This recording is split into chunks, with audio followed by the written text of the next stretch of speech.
Hello everyone, slow down and get cozy. If this channel helps you rest, like and subscribe. Comment your location below. Story 1. It started with a single missing person. The town of Willow Creek had always been small, quiet, predictable. A place where everyone knew everyone else's business, where the creak of an old porch or the hum of cicadas at dusk seemed to carry the weight of centuries. But one Tuesday morning, that quiet cracked. Sheriff Daniel Mercer received the call at 5:42 a.m. A woman named Clara Bennett, age 32, hadn't returned home from her jog along the old creek path. Her husband, Thomas Bennett, sounded frantic, his voice trembling over the phone. She wouldn't just disappear, Thomas pleaded. You have to find her. Daniel nodded, though he didn't let the caller hear the hesitation in his voice. Missing persons weren't uncommon. People got lost, had accidents, or ran away. But there was something about Clara's disappearance that didn't feel ordinary. Her car was still parked outside their modest home, doors locked, keys inside. Her water bottle and earbuds lay on the curb as if she had simply vanished mid-step. Daniel's first thought was the creek itself. Willow Creek had a history, a dark streak. Over the past 40 years, the town had quietly buried at least 3 disappearances along its banks, each one dismissed as accidents, drownings, or the misadventures of an unremarkable town. But something about this felt different. He arrived at the jogging trail by 6:15 a.m. The morning mist rolled over the creek, a silver haze that swallowed the familiar outlines of trees and bridges. Daniel scanned the area. Footprints were present, but faint. Clara's shoes had left marks along the dirt path. But then, they ended abruptly. Like someone had lifted her from the ground entirely. "Sheriff," called Deputy Mara Jensen, jogging up behind him. Her breath puffed in clouds, her expression tight. The creek's calm, no signs of a struggle, nothing in the water. Daniel frowned. Nothing at all. Mara shook her head. Not even a slip or trip mark. It's like she just vanished. Daniel's stomach sank. Something had changed in Willow Creek, and this wasn't an ordinary disappearance. The air along the creek felt different, heavier, thicker, as if the mist itself was watching, waiting. He crouched down, examining the ground. The footprints leading to the point where Clara vanished were clear, but after that, nothing. No drag marks. No signs of panic. No evidence that she had been taken forcibly. Only the untouched dirt and the quiet hum of nature. Daniel stood, his eyes scanning the creek and the overgrown forest lining its banks. The trees twisted and intertwined, shadows falling in unnatural shapes. Something about the way the morning light hit the trunks made them appear almost human. Something's not right, Daniel muttered. Mara looked at him sharply. You mean besides the woman disappearing into thin air? Daniel shook his head. I mean, the feel of this place. The way it's hiding things. And then he heard it, a faint, almost imperceptible sound. A whisper carried on the wind, threading through the trees and along the water. A voice. Calling. Sheriff.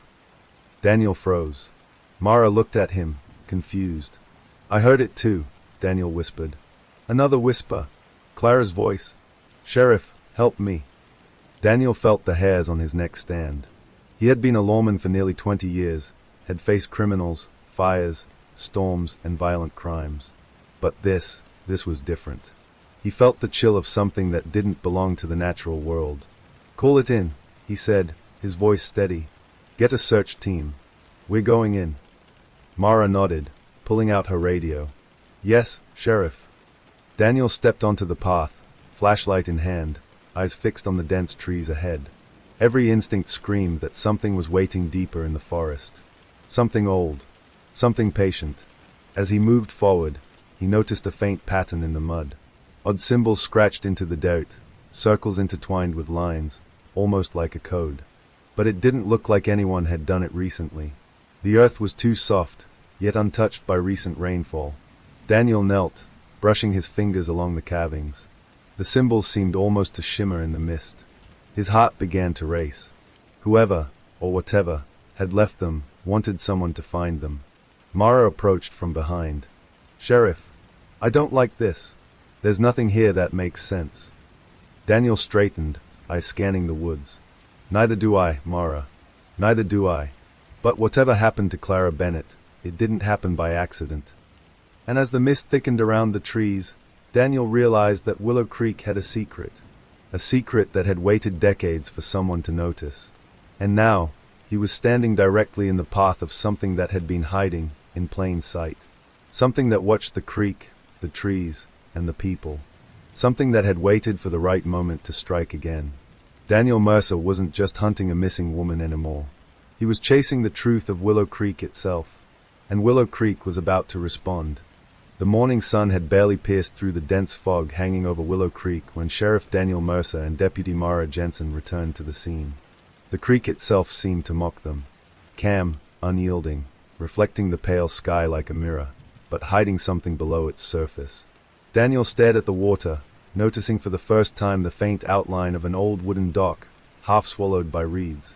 The dock creaked under his boot as he stepped onto it, the wood threatening to give way with each movement. Mara followed closely behind, her flashlight already scanning the murky water. "Do you see anything?" Mara asked. Her voice was low. Even after years on the force, her tone carried the nervous edge Daniel had grown used to in dangerous situations. Daniel shook his head.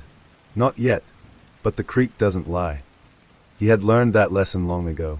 In Willow Creek, the land and water carried stories that were older than the town itself. Every missing person, every unexplained disappearance had left a trace, even if it was hidden in the mud, the reeds, or the shadows of the trees lining the banks. Daniel's eyes fell on something bobbing faintly in the current. At first, he thought it was a log, carried along lazily by the water. But as he stepped closer, the shape resolved into a small wooden rowboat, weathered and worn, tethered to the dock by a fraying rope. "Where did this come from?" Mara whispered, moving closer. Daniel didn't answer immediately. Instead, he knelt to inspect the boat. The inside was empty, but the scratches along the floorboards, the deep gouges in the wood, suggested a struggle had taken place. Whoever had used this boat hadn't left willingly.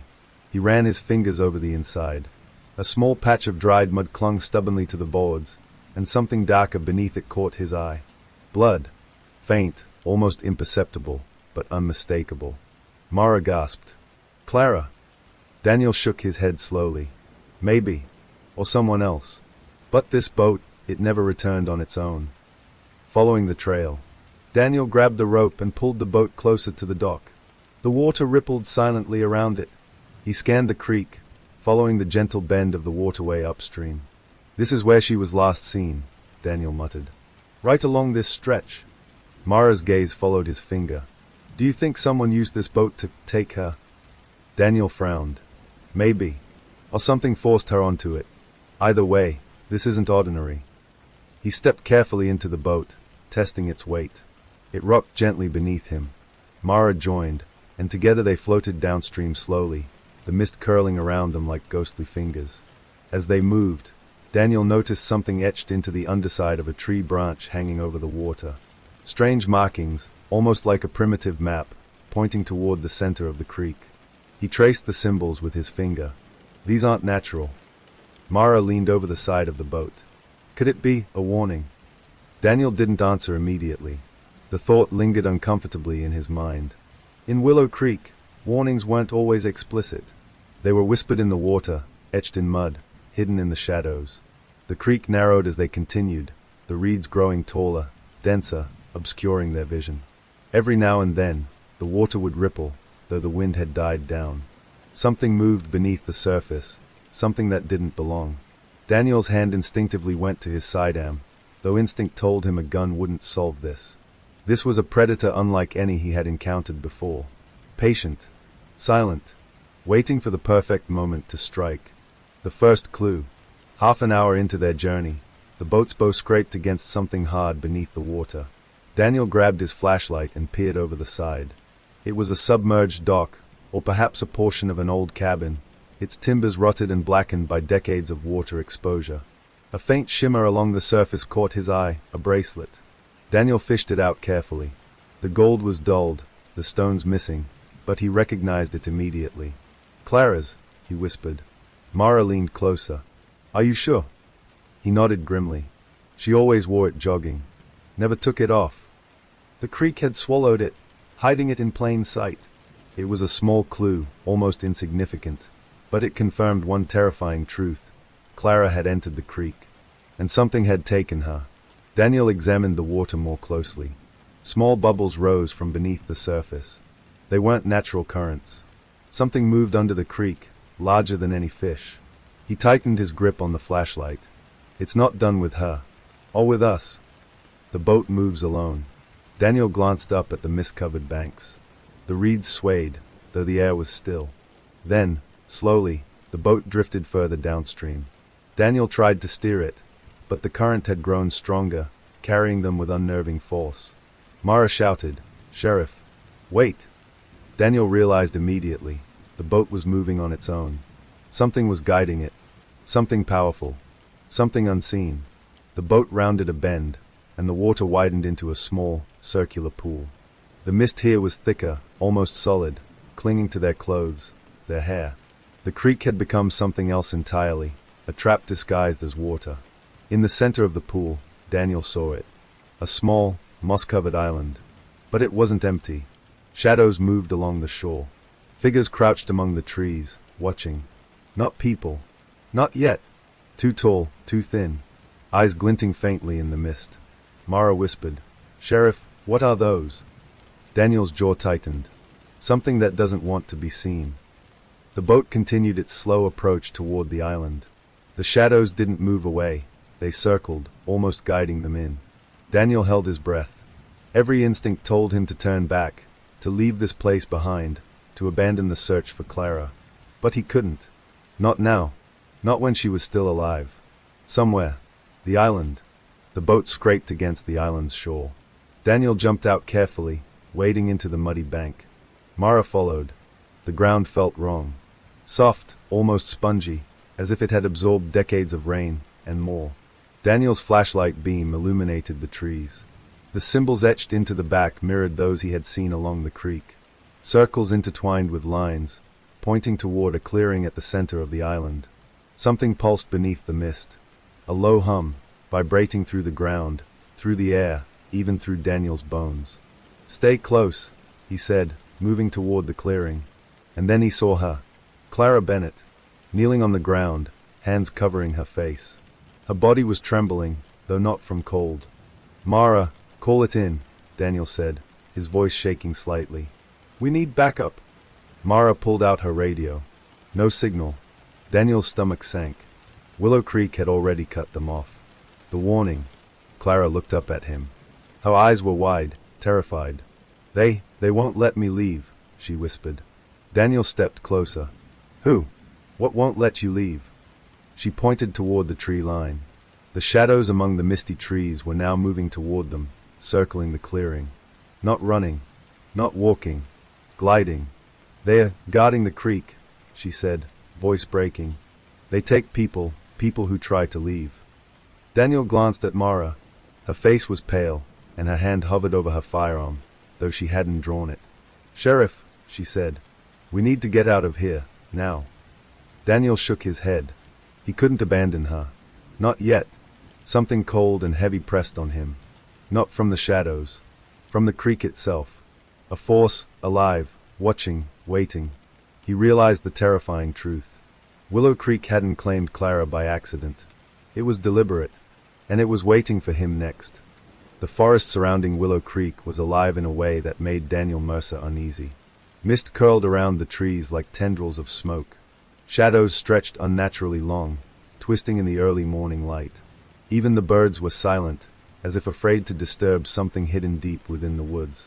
Daniel and Deputy Mara Jensen carried Clara Bennett carefully, helping her through the dense underbrush. She had regained some strength but moved slowly, her hands trembling and eyes darting constantly toward the misty tree line. "Sheriff," Clara whispered. "They are watching. They don't like outsiders." Daniel tightened his grip on his flashlight. "I know, but we're not leaving without finding out what they are." Mara glanced at him. "Daniel, we should get back to the creek. Reinforcements, equipment." Daniel shook his head. "Too late for that. Whatever is happening out here, it's not waiting for backup. It's waiting for us." The first sign. As they pushed deeper into the woods, the mist grew thicker, clinging to their clothes, dripping from leaves. The forest floor was soft with damp leaves and mud, but there were other signs, tracks. Daniel crouched, shining his flashlight on the ground. Footprints, small, delicate. Not Clara's. Not anyone they'd seen before. Someone's been through here recently, Daniel murmured. Mara peered over his shoulder. A child. Daniel didn't answer immediately. The footprints were strangely precise, almost deliberate, like they were guiding someone. And then they saw her. A girl. Perhaps 10 or 11 years old. Pale, thin, with hair plastered to her face from the mist. She stood silently in a small clearing, staring at them with wide, unblinking eyes. "Hey there," Daniel said gently, kneeling down. "Are you lost?" The girl didn't respond. Instead, she turned slightly and walked deeper into the trees. Daniel glanced at Mara. "She's trying to lead us somewhere." Mara frowned. "Or into a trap." Daniel didn't respond. He felt a strange pull in the air, a low hum beneath the ground that seemed to echo the rhythm of their steps. The girl didn't run. She walked slowly, deliberately, like she knew they would follow. Into the clearing. The girl led them to a small clearing surrounded by twisted trees and thick fog. In the center, Daniel saw something that made his blood run cold. A circle of stones. Arranged perfectly. Some old, moss-covered, others freshly disturbed. At the center of the circle lay small trinkets, a rusted locket, a child's shoe, a necklace, and bits of jewelry. Clara gasped softly. That's mine," she whispered, pointing to a small bracelet half buried in the dirt. Daniel knelt to pick it up. Dust fell from the surface, and faint scratches were visible on the metal. It was as if someone, or something, had been waiting for her to return. The girl remained silent, watching them from the edge of the clearing. Her eyes flicked to each object, then back to Daniel. "Who are you?" Daniel asked, standing slowly. "Why are you here?" The girl tilted her head.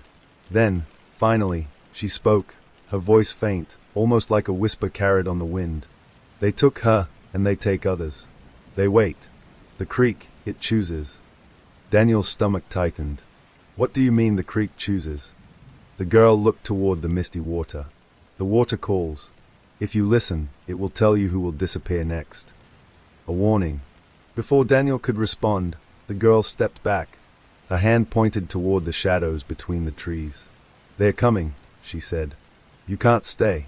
You must leave, or they'll take you too." Mara drew her weapon instinctively. "Who? What?" The girl's eyes were wide, pleading. "The Watchers. They've been here a long time.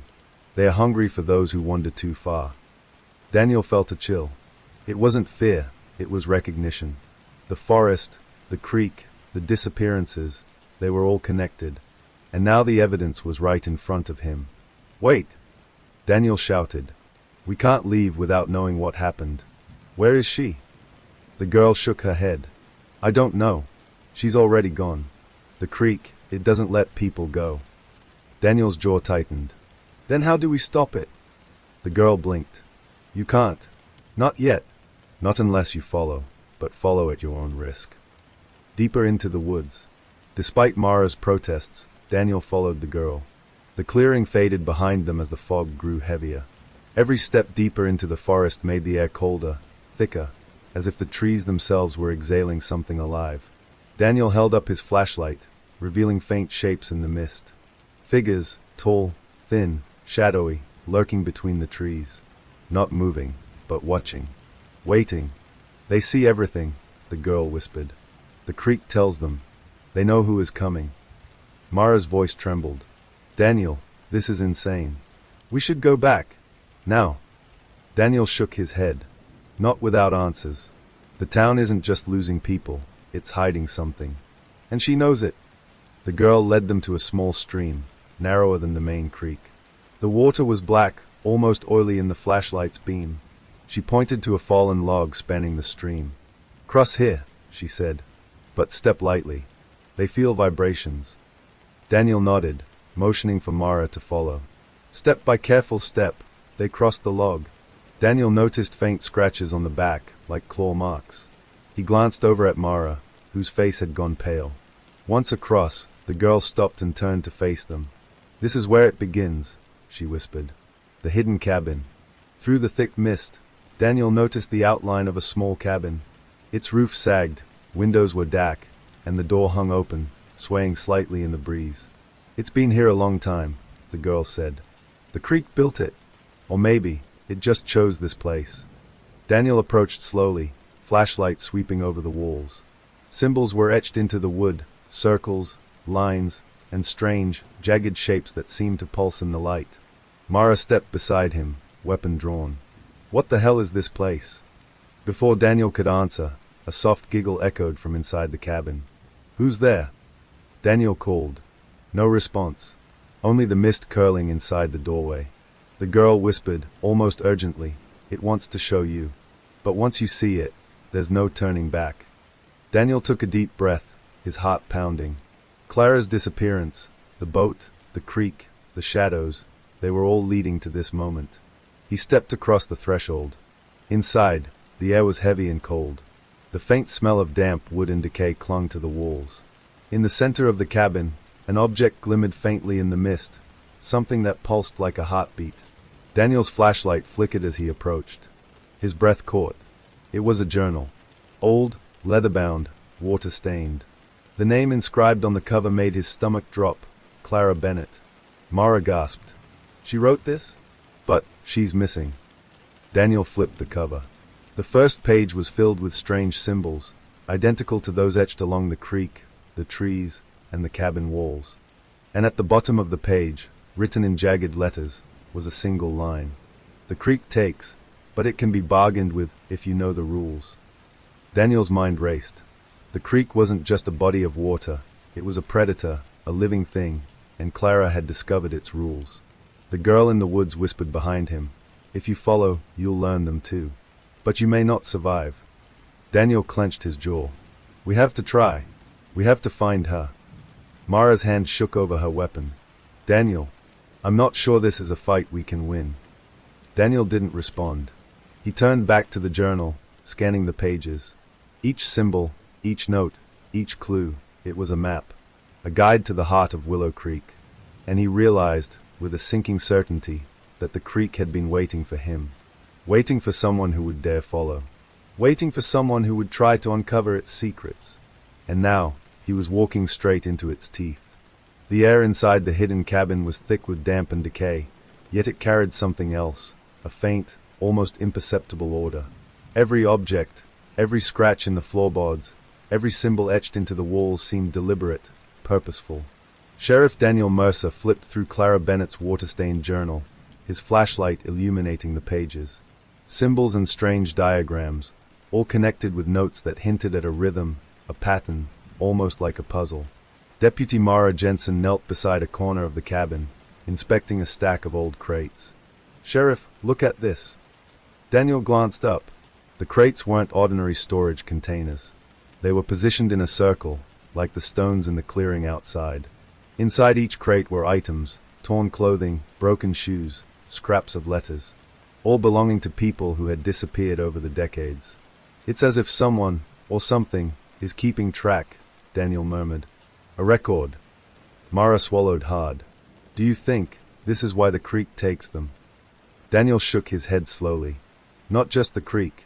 Whoever, or whatever, designed this wanted to watch, to organize, to stage it like a display." The pattern revealed. Daniel set the journal down and began comparing the notes to the layout of the cabin. Symbols in the journal corresponded with the positions of the crates. Dates, initials, cryptic annotations. He frowned. "It's not random. The cabin, it's like a board. And the people who disappeared are pieces on it." Mara's eyes widened. "You mean, this is some kind of game?" Daniel shook his head, his jaw tight. "No, not a game. A trap. The creek brings people here. Whoever staged this, it's all part of a larger design. A system." The shadows in the corners of the cabin seemed to shift, almost imperceptibly. Daniel's instincts screamed at him. The cabin wasn't just staged, it was alive in some sense. Responding, reacting, watching. Then he saw it. A small mirror, half hidden behind a crate. The reflection didn't match the room. The walls appeared twisted, elongated, symbols glowing faintly in the reflection. Daniel took a step closer. This isn't just a reflection, it's a window. Mara squinted. A window to what? Daniel's lips pressed into a thin line. I'm about to find out. The girl's warning. The girl from the woods appeared again, stepping silently into the cabin. She didn't speak at first, just watched them with wide, knowing eyes. You shouldn't touch it, she finally whispered. It watches those who pry too much. Daniel held up the journal. We have to. We need to understand this, or Clara, and everyone else, stays lost. The girl shook her head. Understanding doesn't save people. Only rules can. And rules are dangerous. Daniel's brow furrowed. Rules? What rules? The girl moved closer, her small hand pointing toward the mirror. The creek doesn't just take. It waits. It collects. But it listens. To those who follow patterns, who obey its order. Step wrong, and it will take you too. Mara swallowed hard. Step wrong how? The girl's gaze turned toward the symbols etched into the walls. Each mark a step. Each step a choice. The creek records it, and the cabin stages it for those who arrive. Daniel ran his fingers over the mirror. The glass was cool, but it pulsed faintly, like a heartbeat.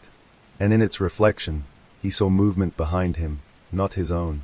Shadows of figures, tall, thin, faceless, shifting closer, circling the edges of the room. The Watchers, the girl whispered. They prepare the stage for everyone who comes here. Daniel swallowed. So this cabin, this whole place, it's been designed to control what the creek does. The girl nodded. It's been waiting. For you. For her. For anyone who follows the trail. The first trap. Daniel noticed a crate slightly out of place. He bent down and lifted the lid. Inside lay a small rowboat, identical to the one Clara had been found in on the creek. But this one was new, pristine, and polished. He glanced at Mara. Why would a boat be here? She's gone. Why prepare another? The girl stepped closer. The creek doesn't take just once. It tests, prepares, repeats. The boat, it's the next step. If you follow the wrong path, it will be waiting. Daniel frowned. Waiting for who? The girl didn't answer. Instead, she turned toward the journal, her small fingers tracing the symbols. It keeps them in patterns. People who think they can escape, it corrects. Forces them back. Daniel's pulse quickened. The cabin wasn't just a hiding place. It was a correction system. A mechanism that ensured no one escaped the creek's reach. And the journal, Clara's journal, was the first clue of how to navigate it safely. The heart of the staging. Daniel flipped the journal to a page he hadn't seen before. Symbols circled in concentric patterns, notes written in Clara's shaky hand. The order matters. Follow the steps. The creek responds. One wrong move, and it takes. He read it aloud. The creek responds, one wrong move and it takes. Mara shivered. So all the disappearances, they weren't accidents. The creek, and this cabin, orchestrate it. Daniel nodded grimly. And now we're on its stage. The girl stepped back, glancing nervously at the mirror. You'll know the rules soon. But you must act quickly. Every second, it watches. Every second, it learns. Daniel's mind raced. Each symbol, each mark in the cabin, each object in the crates, they weren't random. They were instructions. Steps in a ritual, a pattern that, if followed correctly, might save Clara. Or misstep, and they would vanish like everyone else. The mirror's secret. Daniel turned toward the mirror again. This time, he noticed something more disturbing. The reflection showed a cabin, yes, but it also showed the creek outside, moving unnaturally, twisting, pulsing, almost alive. And in the water, shapes swam beneath the surface. Figures, or shadows, reaching upward. The creek, it's watching, Daniel murmured. Mara's voice was trembling. Are you saying it can see us, here?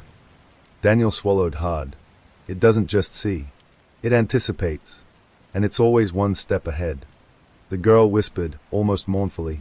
Most never make it this far. They fail the stage. The creek takes them. And the Watchers, they remember the mistakes. Every single one. Daniel felt a chill run down his spine. This wasn't just a hiding place. This was a trial. A living, breathing, orchestrated trap. And now, he and Mara were participants. The first step forward. Daniel looked at Clara's journal, the pages fluttering faintly in the cold, heavy air of the cabin. Symbols, diagrams, and notes formed a path, a sequence of choices and movements that might guide them safely through the creek's trap.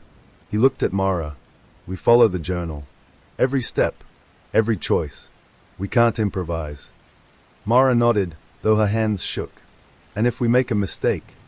Daniel's jaw tightened. Then we become part of the stage, like all the others.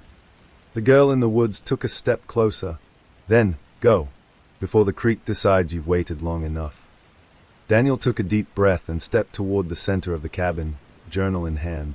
Mara followed. The shadows in the corners seemed to shift, moving closer, almost urging them forward. And then, a sudden noise, the creak of the cabin floor, the whisper of air, the faint ripple of water beyond the door, reminded them of what awaited. The stage was set, and the creek was waiting. Night fell over Willow Creek like a living thing. Thick mist rolled through the forest, curling around tree trunks, seeping into the cabin, and wrapping the trio in a damp, suffocating blanket.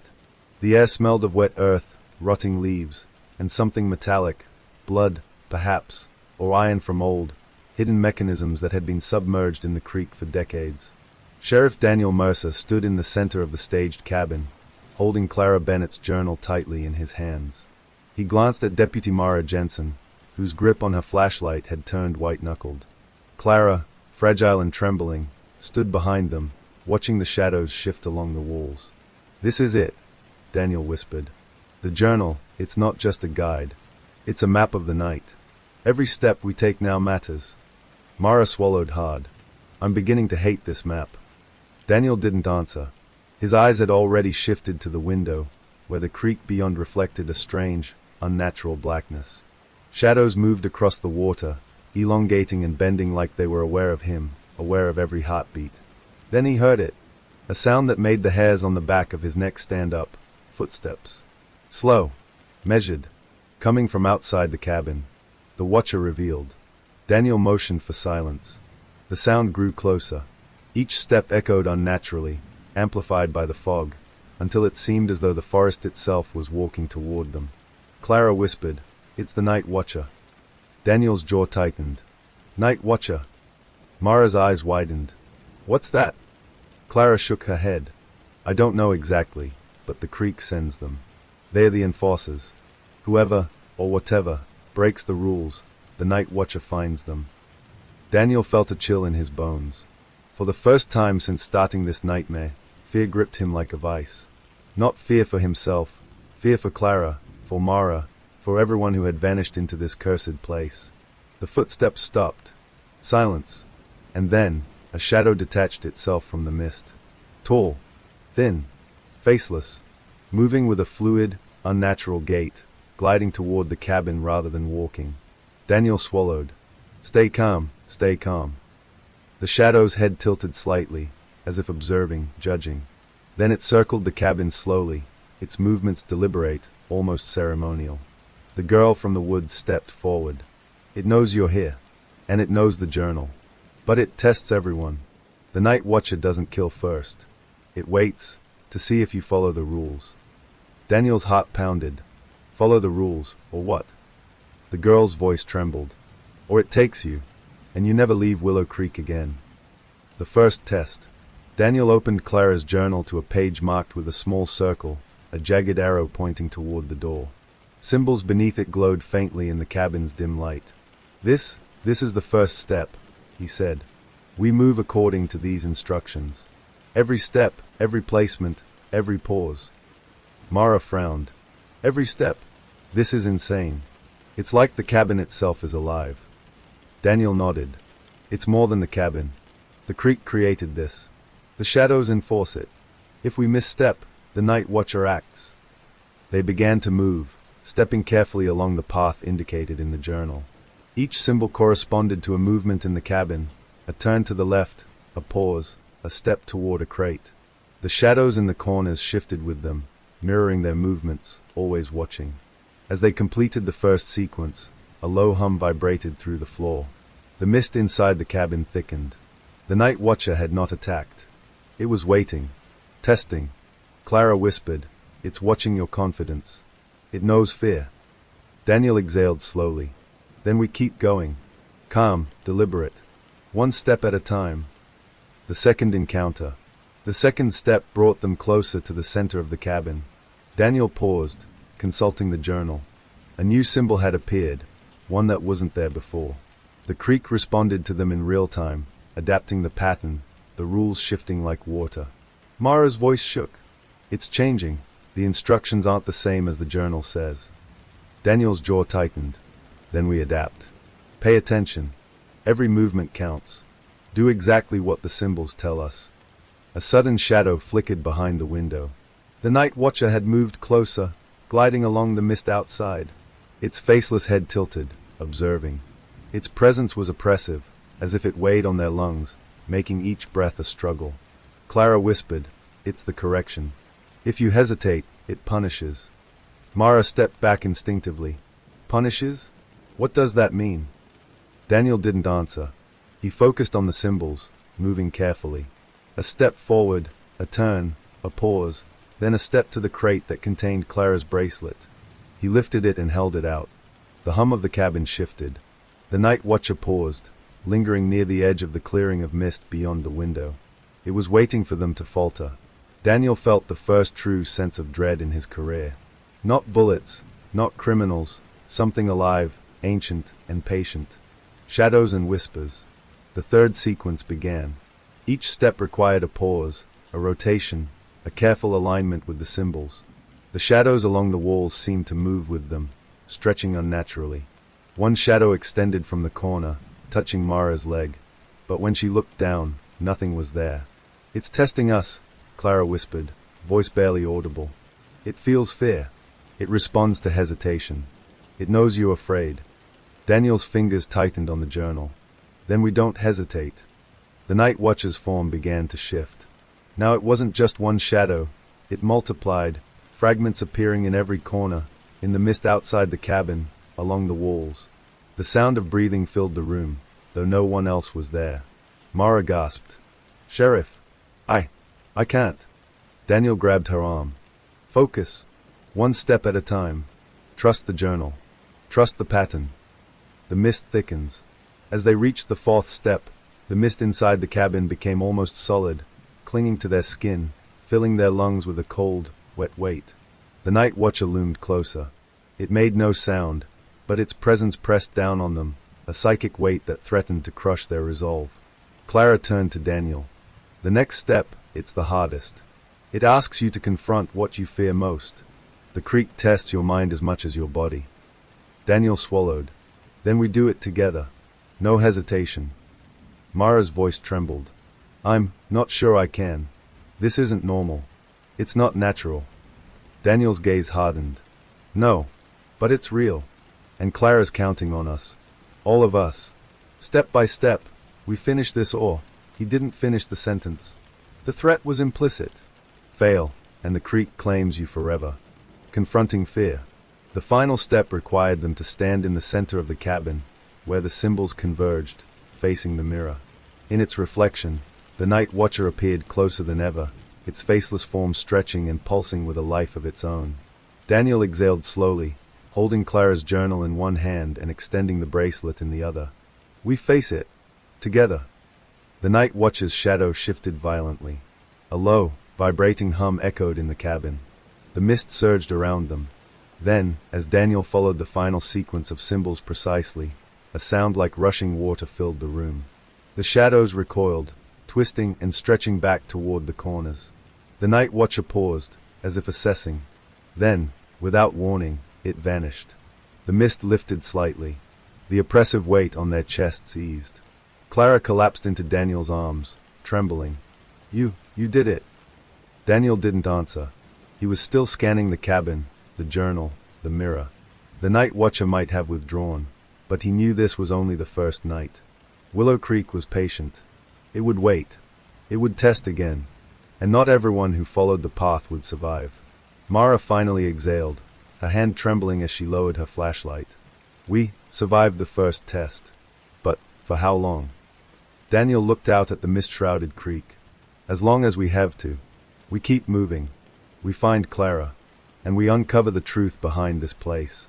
The Night Watcher isn't the end, it's the warning. Clara whispered, almost to herself. It's never just one, it's always next. And next, until the creek is satisfied.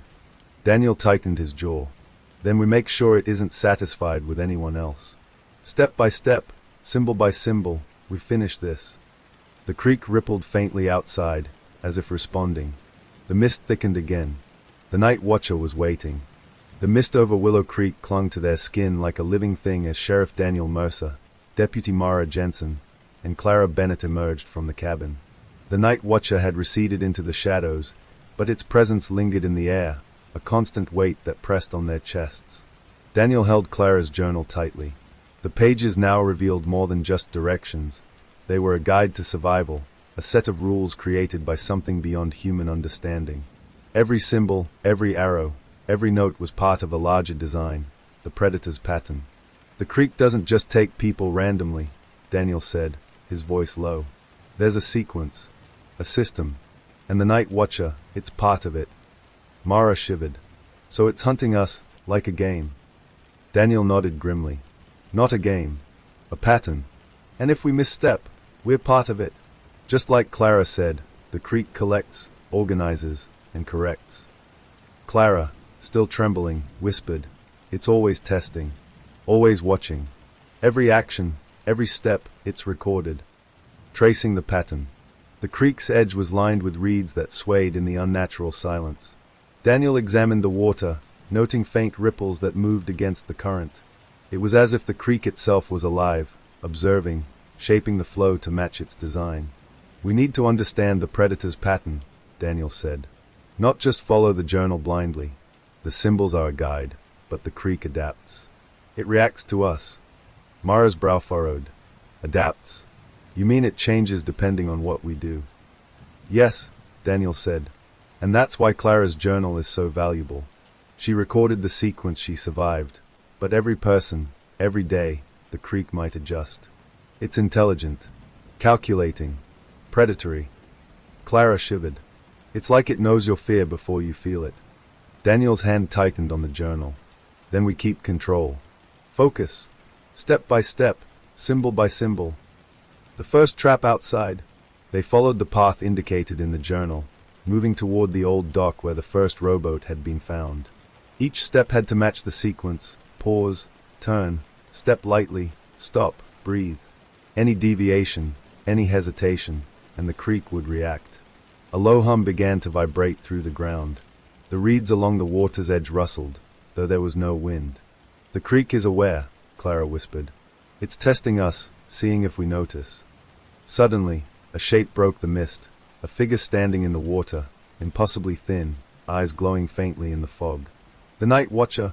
Daniel's instinct screamed to run, but he remembered the rules. Step carefully, follow the sequence. One misstep, and it would be over. The figure did not advance. It glided, circling them slowly. Every nerve in Daniel's body screamed danger. Mara's hand trembled on her flashlight.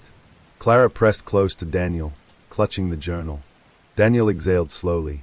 Move, now. Step by step. They followed the path marked in the journal.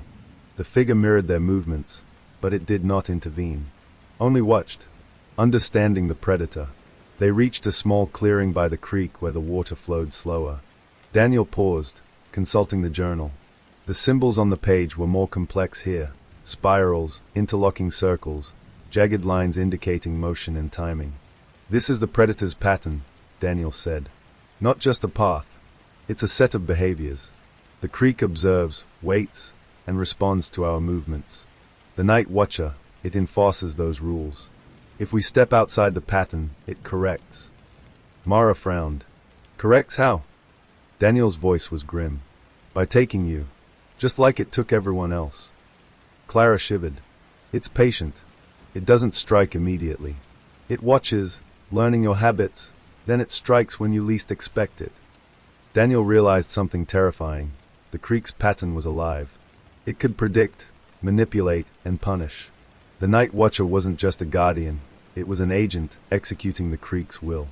The hidden signs. Daniel scanned the clearing.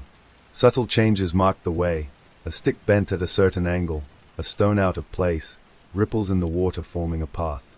The creek left clues, but they were faint, almost imperceptible. Clara pointed to one ripple. That's the next step. If you miss it, it corrects you.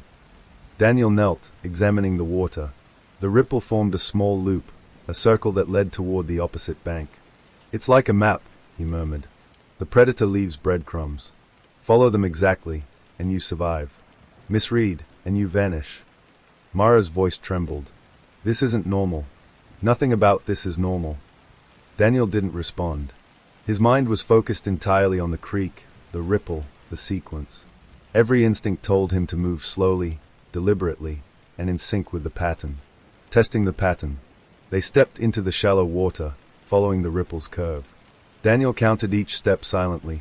1, 2, pause, 3, turn, 4. Every move was deliberate, calculated. The night watcher circled in the mist, observing, gauging their performance. A sudden splash behind them made Mara stumble. Daniel steadied her, forcing calm. Focus, he hissed. Step by step. The creek's surface shifted unnaturally. Something beneath the water stirred.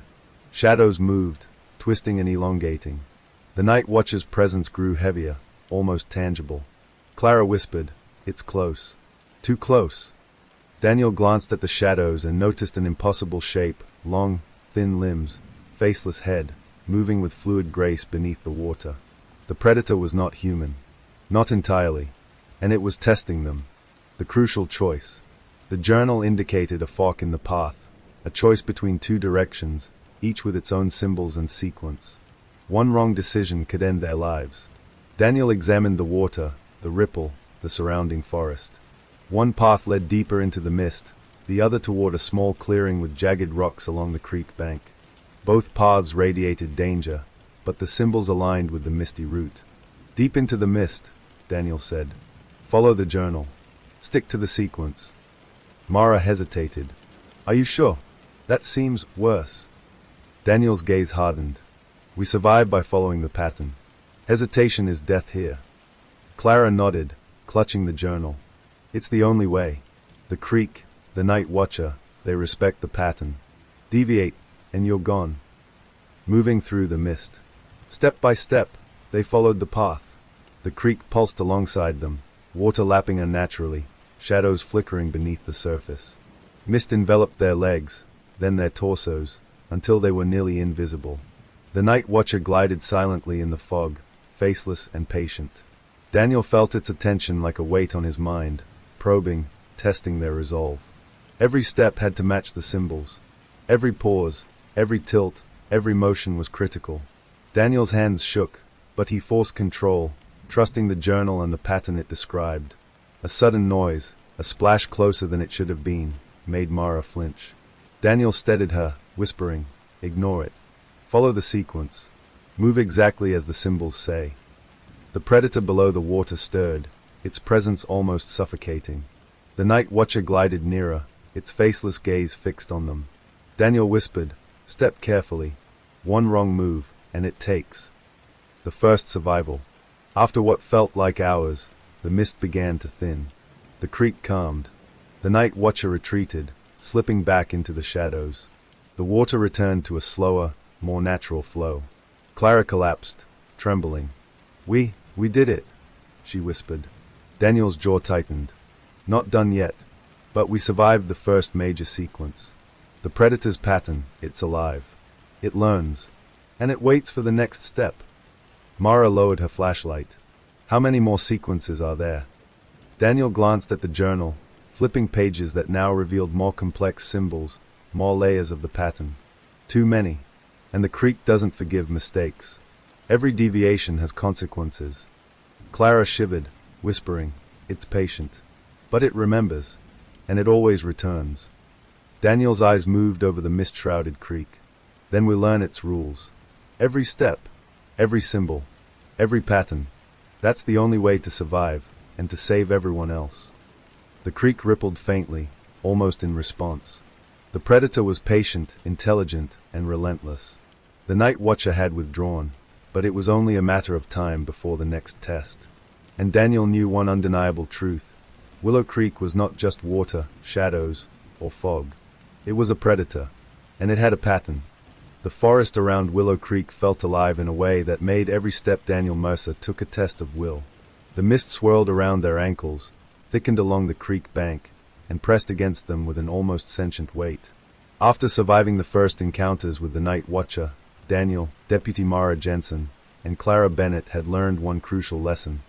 The creek and its enforcers operated according to patterns. Deviate, hesitate, or misinterpret, and the creek would strike. Daniel studied Clara's journal, the leather cover damp from the mist. New symbols had appeared, scrawled in her handwriting, with jagged notations in the margins. It was as if the creek itself was rewriting the rules in real time, anticipating their next moves. The creek adapts, Daniel muttered, tracing a symbol that resembled a jagged spiral. It learns from us, and now it's baiting us. Mara shivered. Baiting? You mean, trying to trap us? Yes, Daniel said grimly. Every sequence we follow, every symbol we obey, it's watching. Testing. Preparing the next trap. And it's clever, more clever than any human could be. Clara's eyes darted toward the water. It's already begun. You can feel it in the mist. Signs of the trap. They moved cautiously along the creek, following the next sequence of symbols in the journal. Daniel counted every step, paused precisely where indicated, and rotated at the angles described. Every movement matched the rhythm of the creek, every motion a carefully calculated beat in the predator's symphony. Suddenly, Daniel froze. Ahead, on a small peninsula, a single rowboat bobbed gently in the water. It was identical to the one Clara had been found in the previous sequence, polished and new, almost glowing faintly in the misty moonlight. The bait, Clara whispered. They always leave the bait. It's a lure. A test. Daniel swallowed hard. The creek wants us to follow it. It wants to see if we make a mistake. If we step out of the pattern, we're finished. Mara clenched her fists. So, we don't go near it. Daniel shook his head. We can't ignore it. The symbols in the journal lead toward it. The bait is part of the sequence. If we avoid it, the creek corrects us. But, if we misstep, it's over. Testing the rules. Daniel approached the boat carefully, counting steps silently. The water lapped softly against the hull, almost whispering with anticipation. Shadows shifted beneath the surface, long, thin shapes moving just out of reach, mirroring the Night Watcher's faceless form. Clara took a tentative step forward. It's testing us to see if we obey. It watches for hesitation, fear, confusion. Daniel nodded. Exactly. Step carefully. One wrong move, and it corrects. Mara's voice trembled. How do we know what's right? How do we survive its bait? Daniel looked at Clara.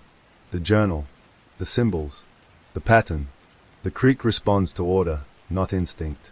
One step out of sequence, and we die.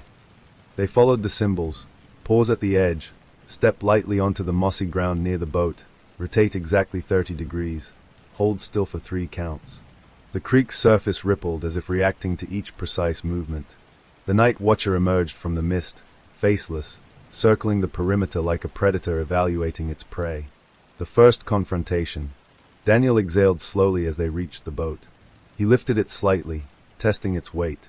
It was heavy, unyielding, almost alive in his hands. Suddenly, the water behind them churned violently. Shadows moved beneath the surface, forming humanoid shapes, tall and thin, eyes glowing faintly in the fog. The Night Watcher hovered nearby, a silent, observing sentinel. Clara whispered, "It's the correction, it knows we're here. If we fail the pattern." Daniel's jaw tightened. Then we finished the sequence. No hesitation. Step by step, they followed the journal. Each movement had to be precise. Every rotation, pause, and step along the creek bank mattered.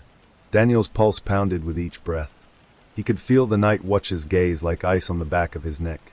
A shadow moved too quickly beneath the boat, and Daniel froze. One wrong motion, one twitch, could trigger the creek's wrath. He adjusted his stance, following the symbols exactly. The ripple in the water slowed. The Night Watcher paused. The creek's bait had been survived. Discovering the pattern. Daniel set the boat back into the water gently, aligning it with the symbols in the journal. As he did, he noticed the subtle signs, scratches in the mud, bent reeds, ripples in the water, all indicators of the predator's pattern. The creek isn't just reactive, he murmured. It's predictive. It leaves markers for us, but only if we're paying attention. That's the bait's purpose, not just to lure, but to teach. Mara frowned. Teach what? Daniel traced his finger over the journal. The rhythm, the flow, the predator's pattern. Every victim before us missed one step, hesitated, or panicked. The creek adapted, the night watcher corrected, and they disappeared. Clara nodded slowly. That's why the symbols appeared in the journal. Why they are changing in real time. The creek adapts to whoever follows it, but it rewards obedience. Step right, survive. Step wrong, never leave. The second bait. They moved onward, deeper into the fog-shrouded forest. Another rowboat appeared, half hidden in the reeds, lined up according to the symbols in the journal. The next bait, Clara whispered. It wants us to test ourselves again. Daniel examined it carefully. This one is more complex. The first bait tested our understanding of movement and hesitation. This one tests our perception. If we misinterpret the symbols, we'll walk right into the creek's arms. Mara swallowed. So we follow the sequence and hope it works. Daniel shook his head. We do more than hope. We analyze, observe, learn the rhythm. The predator's pattern is consistent, it's intelligent, but it has rules. Obey the rules, survive. Deviate, and you vanish. The test of fear. The night watcher glided from the mist, closer this time. Its faceless head tilted, assessing. Shadows flickered across the forest floor, stretching unnaturally. The creek's water pulsed, reacting to their presence. Daniel whispered, Remember, step exactly as the journal says. Pause, rotate, observe, move. Clara nodded. It's testing our fear now. The first bait tested our control. This tests our minds. Our courage. Mara's hands shook as the shadows seemed to press closer, their forms elongating like fingers reaching for her. She swallowed hard and followed Daniel's lead. Step by step, they moved, counting silently, synchronizing with the creek's subtle pulses. Every movement had to match the symbols, every pause precise. The shadows retreated slightly, acknowledging the obedience. The water's surface calmed. The night watcher glided back into the mist, patient but still observing. Survival through obedience. Daniel exhaled, his chest tight with relief. The second bait had been survived. But he knew this was only the beginning. The creek's pattern was vast, intricate, and unrelenting. The creek adapts, he said quietly. It learns from every move we make. The bait tests us, teaches us, but it's not done. It will set more traps, more challenges, more sequences, and each one will be deadlier than the last. Clara shivered. I can't imagine how many people it's done this to. How many, we'll never find. Daniel's gaze hardened. Then we make sure it doesn't take anyone else. We follow the pattern, understand it, and stay ahead of it. That's the only way.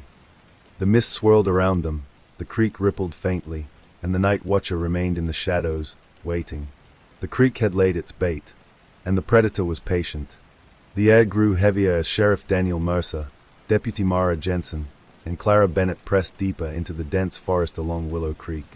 The mist clung to them like a second skin, seeping into their clothing, their hair, their lungs. Every sound, the faint trickle of the creek, the snapping of twigs beneath their boots, the whisper of leaves, seemed amplified, echoing like warnings. Daniel's grip on Clara's journal was tight.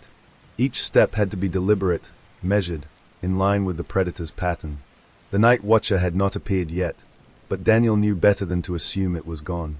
It never left entirely. It simply waited, observing, calculating, and preparing the next sequence. The next step is clear, Daniel whispered. The journal leads us here. But I have a bad feeling. Mara glanced nervously at the shadows of the trees. It's not just bad feelings, Sheriff. It's like the forest itself is watching us. Clara shivered. It's always watching, always recording. But there are signs here. Someone left them behind. Discovering the first victims. They reached a clearing where the trees were spaced just wide enough to reveal a small, overgrown shack. Its wood was gray and rotting, nails protruding like broken teeth.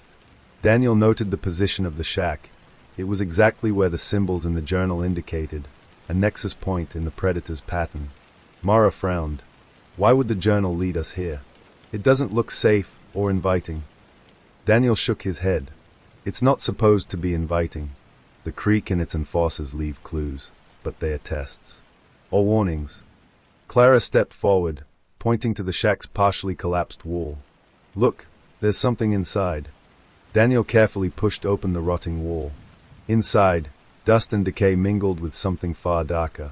Wooden crates, stacked haphazardly, contained objects that had belonged to people who had disappeared over the years.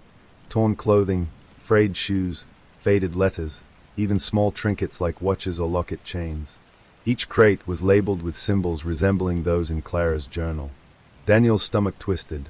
These are victims. People the creek has claimed over decades. And this is how it organizes them. Mara's voice trembled. Organizes them? Like a collection. Yes, Daniel said grimly. A catalogue. A record. Every disappearance, every misstep, everything preserved here. Staged. Hidden from the world, but not from the creek. Clara shivered, stepping closer to one of the crates. She opened it carefully. Inside was a small diary, water-stained, pages written in neat, deliberate handwriting. This is someone who tried to follow the pattern but failed halfway. Daniel examined the diary, tracing the entries with his fingers. They knew the rules, they tried, but they must have misread the sequence or hesitated. The night watcher corrected them. Mara's eyes widened. Corrected, as in, they didn't make it. Daniel's jaw tightened. Exactly. Learning from the past. Clara continued to sift through the crates. The journal, it's not just a guide for surviving. It's a record of all attempts. Every symbol, every change in the creek's pattern, someone experienced it first. And they left clues. Hidden clues. Daniel nodded. So these victims, they weren't entirely lost. Their knowledge can help us. Mara picked up a tattered journal, the cover barely hanging on. Do you think we can use this? Learn from their mistakes? Daniel's eyes hardened. We have to. The creek adapts to whoever follows the pattern. The night watcher punishes deviation. Every step we take must consider the lessons these people left behind. Their deaths, we can't let them be in vain. Clara's voice shook. The creek isn't just water, or mist, or shadows. It's intelligence. Calculating, patient, methodical. And these, hidden victims, they are proof of its cruelty. Daniel swallowed hard. And proof that survival isn't just about following the sequence. It's about understanding it, anticipating it, respecting it. The creeping realization. They continued to search the shack and surrounding forest, finding more evidence. A tattered coat draped over a branch, a single boot on the mossy ground, a watch embedded in the mud. Each item told a story of a life interrupted, a misstep punished. Mara's voice trembled. All these people, and the creek just watches them disappear. Does it ever stop? Daniel's gaze swept the misty forest. No, it doesn't stop. It waits. It adapts. And it always sets the next sequence, the next trap. That's why it's patient. That's why it's been doing this for decades. Clara shivered. We're next. If we misstep, we join them. Hidden, catalogued, never found. Daniel placed a hand on her shoulder. Then we don't misstep. We study. Observe. Follow the predator's pattern. Step by step, symbol by symbol. The evidence of obedience and failure. Daniel laid out the items they had found in the clearing. Shoes, scraps of clothing, journals, watches, letters, all arranged according to the predator's own system. The creek's intelligence was evident. The items weren't scattered randomly. They were staged to reflect sequences, to encode lessons for future victims, and perhaps to manipulate the psyche of anyone who discovered them. Mara gasped. It's like a warning, or a puzzle, but twisted, like it wants us to make the same mistakes they did. Yes, Daniel said, and now we understand why the Night Watcher appears so often. It enforces the pattern, ensuring no deviation. The creek creates the bait, observes obedience, and then corrects mistakes. Clara's voice shook.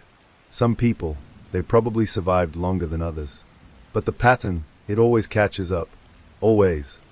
Daniel nodded grimly. Which means we have to do more than just survive. We have to understand. Predict. Stay ahead of it. The warning signs. As they prepared to leave the shack, Daniel noticed faint symbols etched into the tree trunks around them. They matched the diagrams in Clara's journal. The creek was marking the path, leaving subtle cues for those willing to notice. This is why the symbols matter, Daniel said. They are breadcrumbs, clues, but only if we pay attention. Miss one, hesitate, or interpret it wrong, the Night Watcher punishes. Mara swallowed hard. And if we misstep now? Daniel's gaze hardened. Then we become part of the hidden victims, and the creek adds another record to its catalogue. Clara took a deep breath. Then we keep moving, one step at a time. We learn from the past and survive the present. The mist swirled around them, thickening as if to enforce obedience. The creek's water rippled faintly, reflecting a shadow in the distance.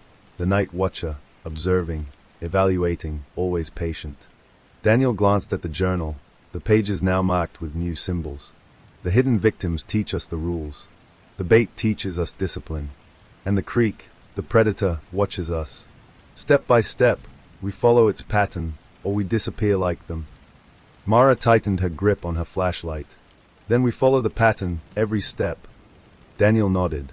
Exactly. Step by step, symbol by symbol. That's the only way we survive Willow Creek. The shadows shifted around them. The Night Watcher remained hidden, but its presence was unmistakable. The hidden victims had left their warnings, and now, the predator was ready for the next phase. And Daniel knew one thing for certain: the creek was patient. But it was never forgiving. The forest around Willow Creek had grown darker, the mist denser, as if the very air conspired to slow their movements. Sheriff Daniel Mercer, Deputy Mara Jensen, and Clara Bennett pressed forward cautiously, every footstep a careful negotiation with the creek's unseen rules. Their journey had revealed the Night Watcher's patterns, the hidden victims, and the deadly sequences of bait, but nothing could have prepared them for what waited ahead. Clara's journal led them to a structure half swallowed by the forest. Its walls were blackened with age, its wood warped and groaning under the weight of the mist. A single, heavy door loomed ahead, bound with iron straps that had rusted over decades. "This is it," Daniel whispered, his voice tense. "The final sequence. The journal, it ends here. Whatever the creek has planned, it's behind that door." Mara swallowed hard, shining her flashlight over the surface. "It looks alive, like it's breathing." Clara's hand trembled as she traced the symbols etched into the door. The Night Watcher, it waits for those who open this. The creek, it doesn't just test movements anymore. It tests courage, obedience, fear. Daniel nodded grimly. Then we stepped carefully, exactly as the symbols dictate. The door of the predator. The symbols on the door formed a complex sequence, spirals intertwined with jagged lines, almost like the predator's own signature. The journal instructed them to touch specific points in a precise order, rotate their bodies at precise angles, and pause for exact counts before turning the handle. "The creek wants us to think we control this," Daniel murmured. "But it's an illusion. Every step we take is guided by it. One mistake, and the Night Watcher enforces." Mara's voice shook. "How do we know we're right? What if we misinterpret a symbol?" Daniel's eyes narrowed. "Then we become part of the pattern. And the creek adds us to the hidden victims. Step by step, symbol by symbol, that's the only way to survive." Clara nodded. "And we have to do it together. If anyone hesitates, it fails for all of us." The trio exchanged determined glances. Their fear was real, but understanding the predator's pattern gave them a fragile edge. The first sequence. Daniel began. He pressed his palm to the first symbol. A low hum resonated through the door, vibrating up his arm. He rotated as instructed, paused, and then pressed the second symbol. Mara followed precisely behind him, matching every rotation, every pause, every movement. Clara's fingers shook as she reached the final symbol of the sequence. "Here goes nothing," she whispered. The door creaked, ancient hinges groaning in protest. Outside, the mist thickened. The Night Watcher's form appeared faintly through the fog, circling the perimeter like a predator anticipating the kill. Daniel exhaled slowly. One step at a time. One mistake and it's over. The symbols glowed faintly under their touch, as if acknowledging their obedience. But as the last symbol was pressed, a deep vibration pulsed from the door, then a sudden, deafening silence. The mist froze in place, and the night watcher halted, faceless and still. The interior revealed. Slowly, the door swung open, revealing a dark hallway lined with faintly glowing symbols along the walls and floor. The air inside was colder, heavier, charged with a sense of malevolence. Clara whispered, This is where the creek stores the most dangerous lessons. The deadliest sequences. The failures it couldn't erase from the outside world. Daniel stepped forward cautiously. Then we stay alert. Every symbol, every pause, we follow exactly. No deviation. Mara's flashlight illuminated the hallway, revealing the first signs of what lay ahead. Outlines of bodies etched into the dust, shadows frozen in twisted positions. Each one was a warning, a lesson for those who might enter. Daniel's stomach churned. These are the final hidden victims. People who thought they could survive the ultimate sequence. They didn't. Clara shivered. The creek doesn't forgive. And the Night Watcher, it enforces the rules here more than anywhere else. The hallway of tests. Step by step, they moved through the hallway. The symbols on the floor pulsed faintly, guiding their movements. One misstep could trigger a trap, a hidden spike, a surge of water, or worse. The first test came quickly. A shadow flickered along the wall, elongating unnaturally. Mara froze instinctively. Move. Daniel hissed, grabbing her arm. Follow the pattern. They rotated, stepped, and paused exactly as the symbols instructed. The shadow lunged toward them, but it passed harmlessly through the space they had correctly navigated. Clara whispered, It's the correction. If you hesitate, it punishes. They continued, each sequence more complex than the last. The Night Watcher appeared intermittently, faceless, gliding just beyond the edges of their vision, always observing, always evaluating. The Predator's challenge. Halfway down the hallway, the symbols indicated a split. One path led through a shallow pool of water, the other through a series of jagged steps. The journal suggested a choice, but the creek had hidden subtle clues in the symbols that indicated which path was safe. Daniel studied the etchings carefully. The jagged steps, the angles are slightly off. The pool of water, the ripples align with the symbols. That's the correct path. Mara looked uneasy. And if we choose wrong? Daniel's gaze hardened. Then we disappear. That's the choice the creek gives. Every step matters. Every observation matters. They moved through the pool cautiously. Shadows shifted beneath the water, long, thin forms stretching unnaturally. The Night Watcher hovered nearby, faceless head tilting, observing every misstep. Daniel whispered, Focus on the symbols. Ignore the fear. Step by step. The room at the end. At the hallway's end, a heavy door loomed, marked with a massive, spiraling symbol. The air here was thick with tension, charged as if the creek itself was holding its breath. Clara's hand shook as she traced the spiral. This is the heart of the Predator's pattern. Whatever is behind this door, it's the ultimate test. Daniel nodded.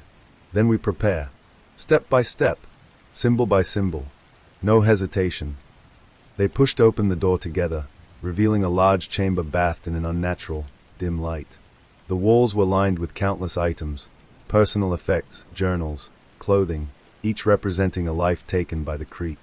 But at the center was something else, a humanoid figure, tall and thin, faceless, standing perfectly still. The Night Watcher. It did not move. It did not breathe. But its presence pressed down on them, suffocating, calculating. Daniel whispered, We've reached the final test. The Predator waits, and it's judging us. Clara's voice trembled. We survive by understanding, by following the pattern. Nothing else will work. Mara swallowed hard. Then, let's finish this. The Night Watcher shifted, gliding silently toward them, a shadow moving within the light. The creek's water rippled faintly in the chamber, the pulse of the Predator's intelligence echoing in every corner. Daniel exhaled, steadying his hands on the journal. Step by step, symbol by symbol. No mistakes. The final sequence had begun. The chamber was silent, but the silence was alive. Sheriff Daniel Mercer, Deputy Mara Jensen, and Clara Bennett stood frozen, every nerve taut, every heartbeat synchronized with the faint, rhythmic pulse of Willow Creek. At the center of the room, the faceless night watcher hovered, its long, slender limbs gliding just above the floor, a shadow manifesting the creek's intelligence. The journal trembled in Clara's hands. It had led them here, guided them through sequences, and warned them of every misstep. But this was the ultimate test. The predator's pattern had reached its culmination, and any error now would be fatal. Daniel whispered, "This is it. The creek's final sequence." The night watcher doesn't forgive hesitation. Step carefully, observe everything, follow the pattern to the end. Mara swallowed hard. And if we fail? Daniel's eyes hardened. Then we disappear. Just like the others. Clara traced the symbols on the floor. The journal, it stops here. This is the last test.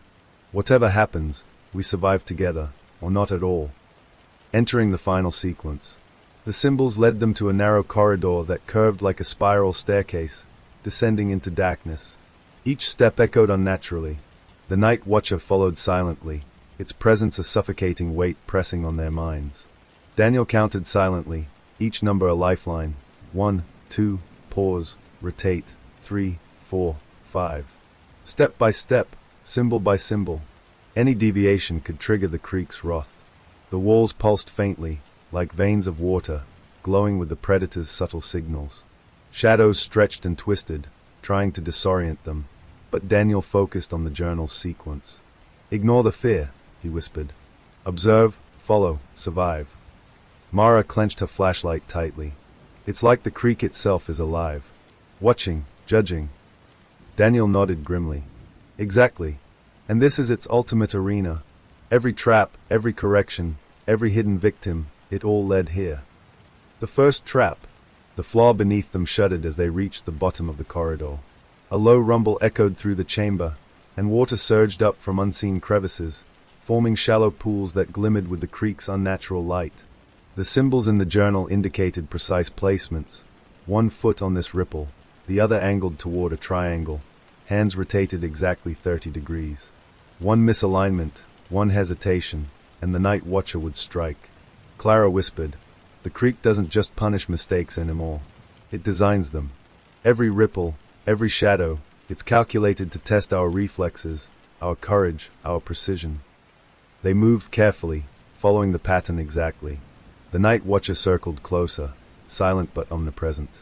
Shadows flickered across the walls, but every correct step allowed them to pass unharmed. The water rippled violently under Mara's foot as she adjusted. Daniel's grip on her arm steadied her. "Step exactly as the symbols say. Focus on the rhythm, not the fear." The ripple subsided. They had survived the first trap, the shadow corridor. Beyond the flooded chamber lay a long corridor, darker than anything they had traversed. The walls were lined with mirrors, each reflecting distorted versions of themselves. The night watcher appeared in every reflection, multiplied, faceless, circling them endlessly. Mara froze. "It's everywhere. How do we know which one is real?" Daniel whispered, "The symbols. Ignore the reflections. Follow the floor pattern exactly. That's the only way." Clara stepped cautiously, tracing the journal's sequence. The reflections moved independently, mocking their hesitation. One wrong glance, one misstep, and the night watcher could strike from any angle. Step by step, they moved. Shadows flickered, mirrors cracked slightly, the night watcher's faceless forms seeming to merge into one. But obedience to the predator's pattern kept them safe. At the end of the corridor, a heavy door appeared, rusted, ancient, and marked with a spiral symbol identical to the one from the previous chamber. This was the final door. Beyond it awaited the creek's ultimate secret. The final door. Daniel examined the door carefully. The symbols indicated multiple simultaneous actions, pressure points on the floor, rotations at specific angles, and synchronized movements between all three of them. Clara swallowed. "We have to do this together. Every step, every pause, every touch, perfectly timed." Mara nodded, trembling. Step by step, symbol by symbol. They positioned themselves according to the pattern. The night watcher hovered just beyond, silent, patient, observing. The air grew heavy, charged with anticipation. Daniel whispered, "No hesitation. No mistakes. We push together." At his signal, they pressed their hands to the door, rotated, stepped, and paused in perfect synchrony. The door shuddered, then slowly swung open, revealing a hidden train car bathed in soft, golden light. The train car. Inside the car were rows of empty seats, polished wood, and brass fittings glinting faintly. At the front, a lever rested on a polished panel. Daniel approached cautiously, recognizing the final symbol etched into the journal, the last train out. Clara whispered, "The creek, it's giving us a way out. But it's the final test. One mistake, and it will claim us here." Daniel nodded. "Then we operate perfectly. Step by step, symbol by symbol." They climbed onto the train, each movement guided by the symbols in the journal. The lever at the front was the culmination of the pattern. It had to be pulled in perfect timing to activate the escape sequence. Mara exhaled sharply. "Are we really going to make it?" Daniel's eyes met hers. "We followed the pattern this far. One final act of obedience, and we survive." Activating the escape. Daniel reached for the lever.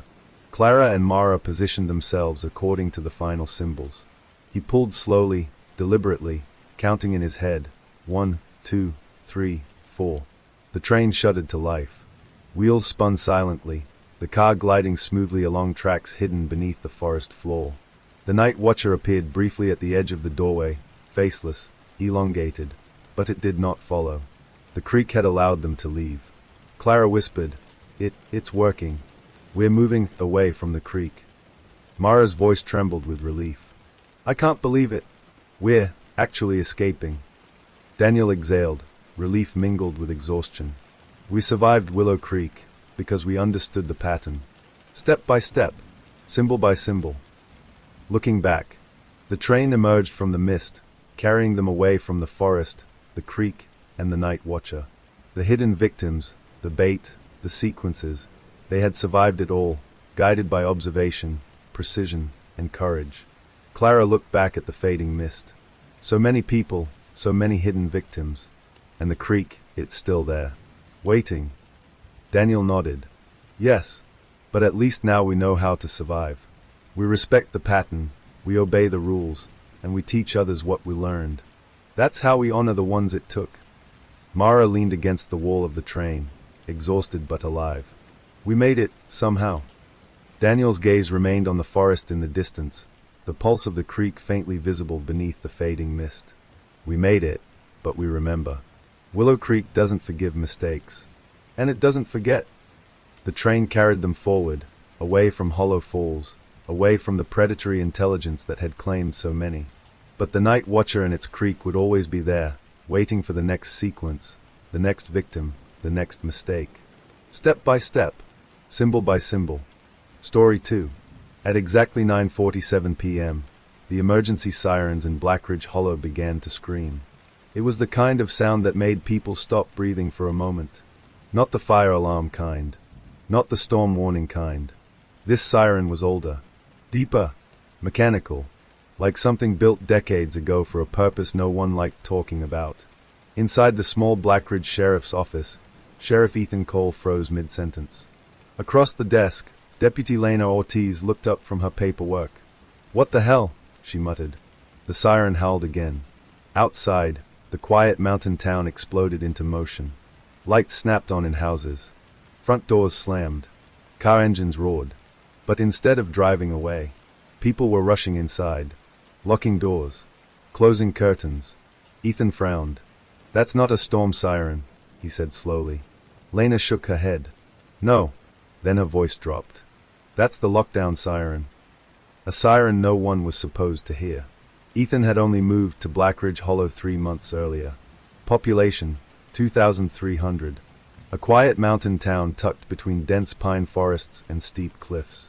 The kind of place where everyone knew everyone, and outsiders stayed outsiders for years. But during Ethan's orientation, the mayor had mentioned something strange. A town emergency protocol. One no one had ever used. Just an old system, the mayor had said with an awkward smile. Left over from decades ago. Ethan remembered asking the obvious question. What kind of emergency requires the whole town to lock itself inside? The mayor had paused, then said something that still bothered Ethan. Hopefully one we never see again. Now the siren was screaming. Lena grabbed her radio. "Dispatch, What's happening? Static. Then a shaky voice. All residents proceed to level red lockdown. Ethan frowned. Level red. Lena's face had gone pale. That's impossible. What is? She looked at him. Level red means something escaped. The town reacts. Through the office window Ethan saw people sprinting across the street. A woman dragging her child inside. A grocery store worker slamming the metal shutters closed. Streetlights flickered, then went out. The town suddenly felt darker, quieter, more dangerous. Ethan grabbed his jacket. We need to know what's going on. But Lena didn't move. Her eyes were fixed on the radio. You don't understand, she whispered. This siren, it's not for weather. It's not for crime. Ethan stared at her. Then what is it for? She hesitated, then said 3 words that made the room feel colder. For the night protocol. The call that changed everything. The sheriff's office phone rang. Once. Twice. Ethan answered. Sheriff Cole. A voice whispered on the other end. Old. Shaky. Terrified. You need to lock the station. Who is this? Lock the doors. Turn off the lights. Sir. The voice interrupted. It's back. Ethan's stomach tightened. What's back? Silence. Then the man whispered. The thing from 1993. The line went dead. A story the town buried. Ethan turned to Lena. What happened in 1993? She looked like she didn't want to answer. But the siren outside kept screaming. Finally she sighed. 32 years ago. Blackridge Hollow had a disaster. What kind of disaster? People disappeared. How many? 27. Ethan blinked. 27 people. In one night. No bodies were ever found. According to Lena, the town had buried the story. Official records claimed it was a gas leak evacuation accident.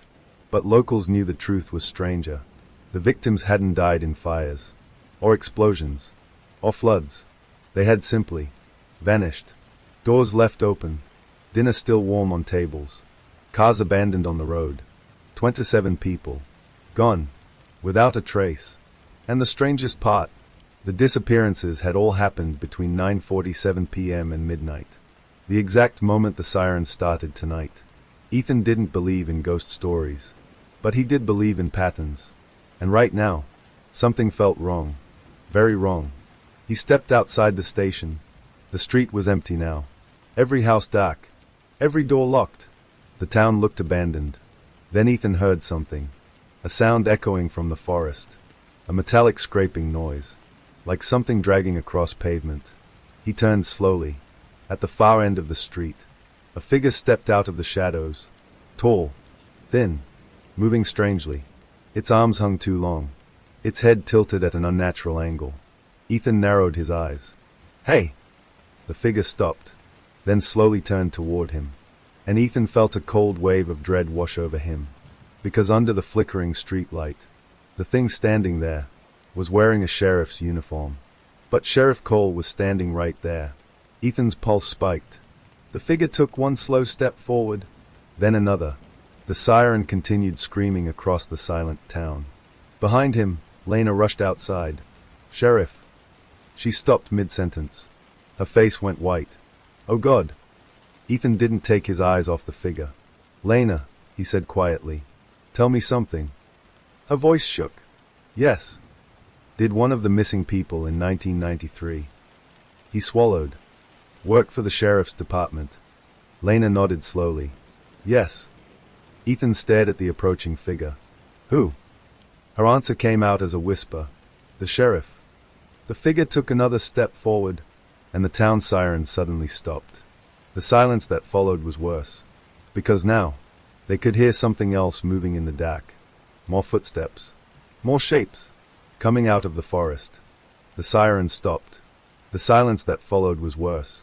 For a few seconds, Blackridge Hollow seemed frozen in time.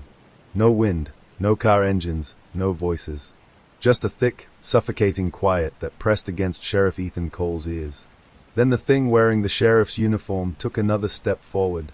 The street light above it flickered. For a moment, Ethan could see the face clearly. And his stomach dropped. The face looked human. almost perfectly human. But something about it was wrong. The skin stretched too tightly across the cheekbones. The eyes reflected the light like glass. And the mouth, when it slowly opened, revealed teeth that were just slightly too long. Behind Ethan, Deputy Lena Ortiz grabbed his arm. "Inside," she whispered urgently. "Now." But Ethan didn't move. The creature was still coming. "Sheriff," Lena hissed, panic rising in her voice. "If it sees us outside after the siren stops, we're dead." That got his attention. He backed toward the station door. The creature stopped walking, its head tilted sharply to the side, almost curious. Then it sniffed the air.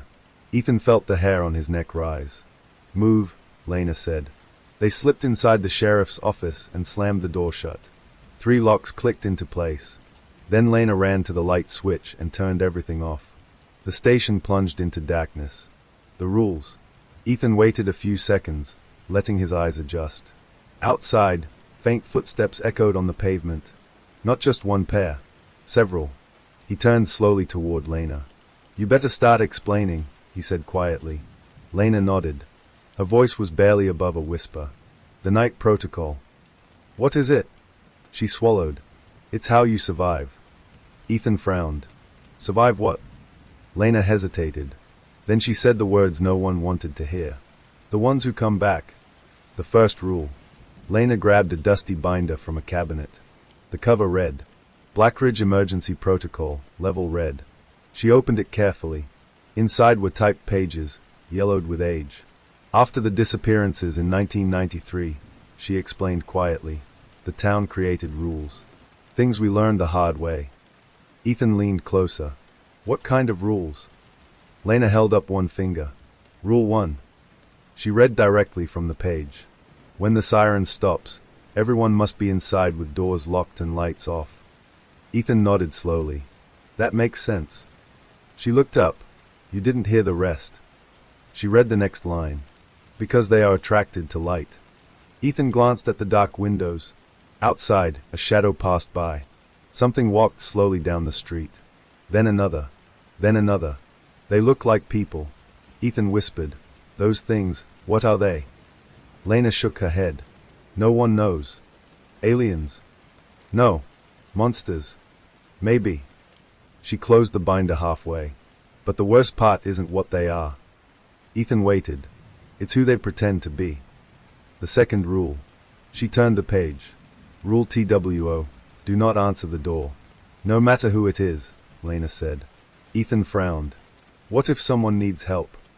Her eyes were serious. "They will ask for help." Ethan felt a chill run through him. "They'll sound scared. Hurt. Familiar." A heavy knock suddenly echoed from the station door. Both of them froze. 3 slow knocks. Then a voice. "Mara? Ethan?" Ethan's heart skipped. It sounded exactly like Mayor Douglas Harper. "Open up," the voice said urgently. "There's something out here." Ethan started moving toward the door.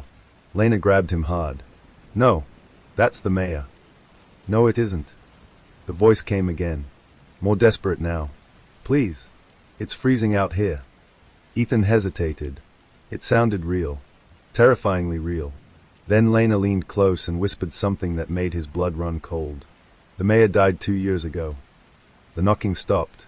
For a moment, the street outside went quiet again. Then something scratched slowly across the door. Long. Sharp. Metal against wood. The third rule. Lena turned another page. Her hands trembled slightly now. Rule 3. She read it out loud. "If you hear someone you know outside, ignore them." Ethan stared at the door. "What happens if you open it?"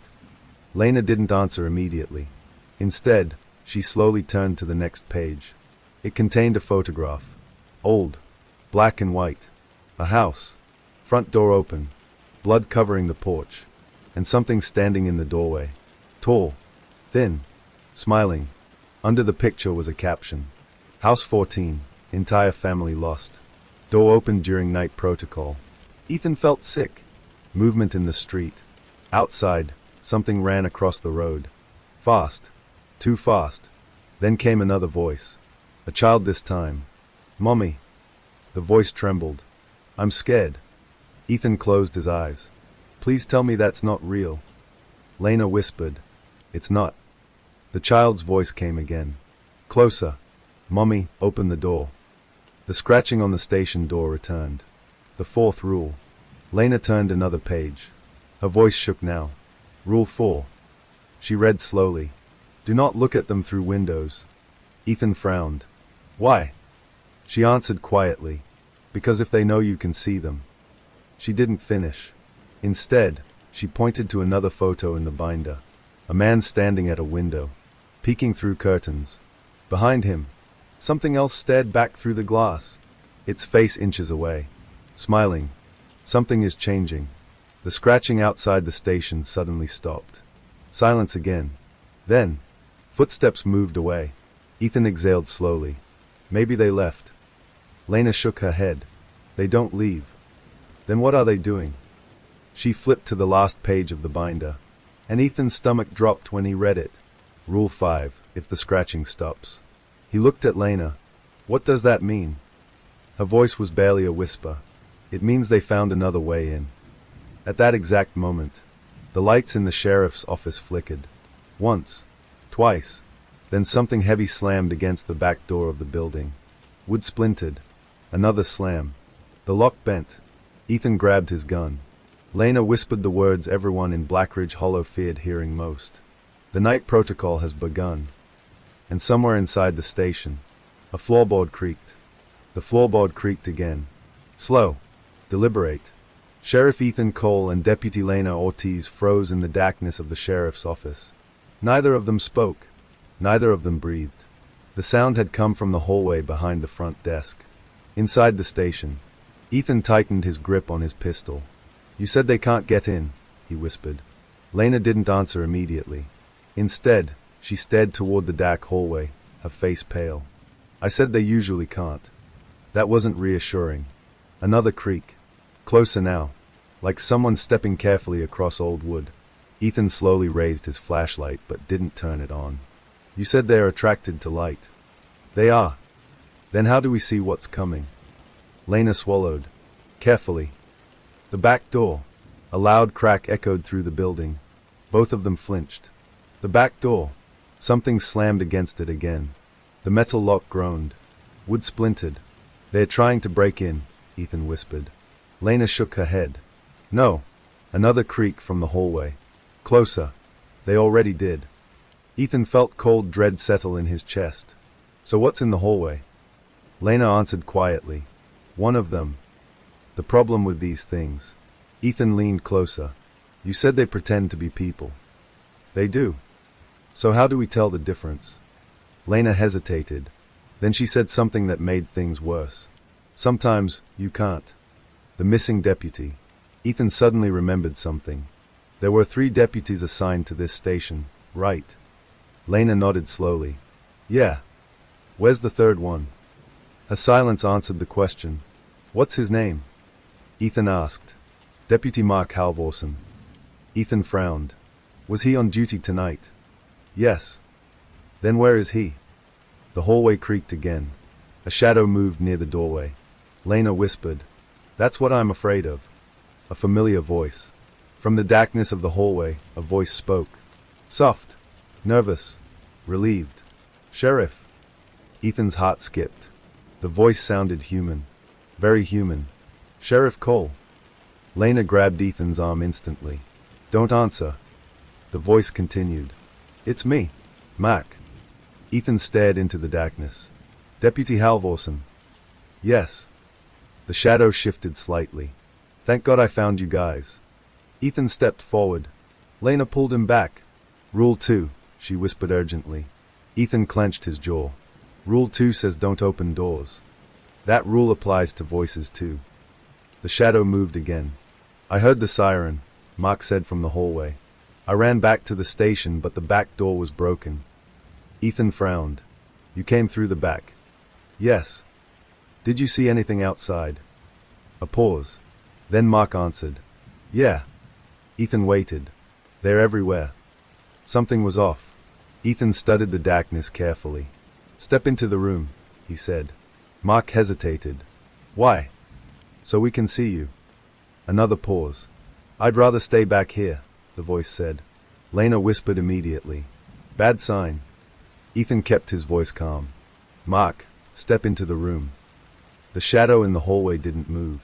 Instead, the voice asked something strange. Why are the lights off?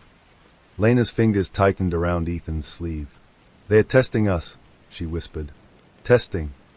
They want us to break the rules. The smile. After a long silence, the figure in the hallway finally stepped forward. Just enough for moonlight from the window to reach it. Ethan saw the uniform first. Deputy badge. Sheriff Department jacket. Then the face.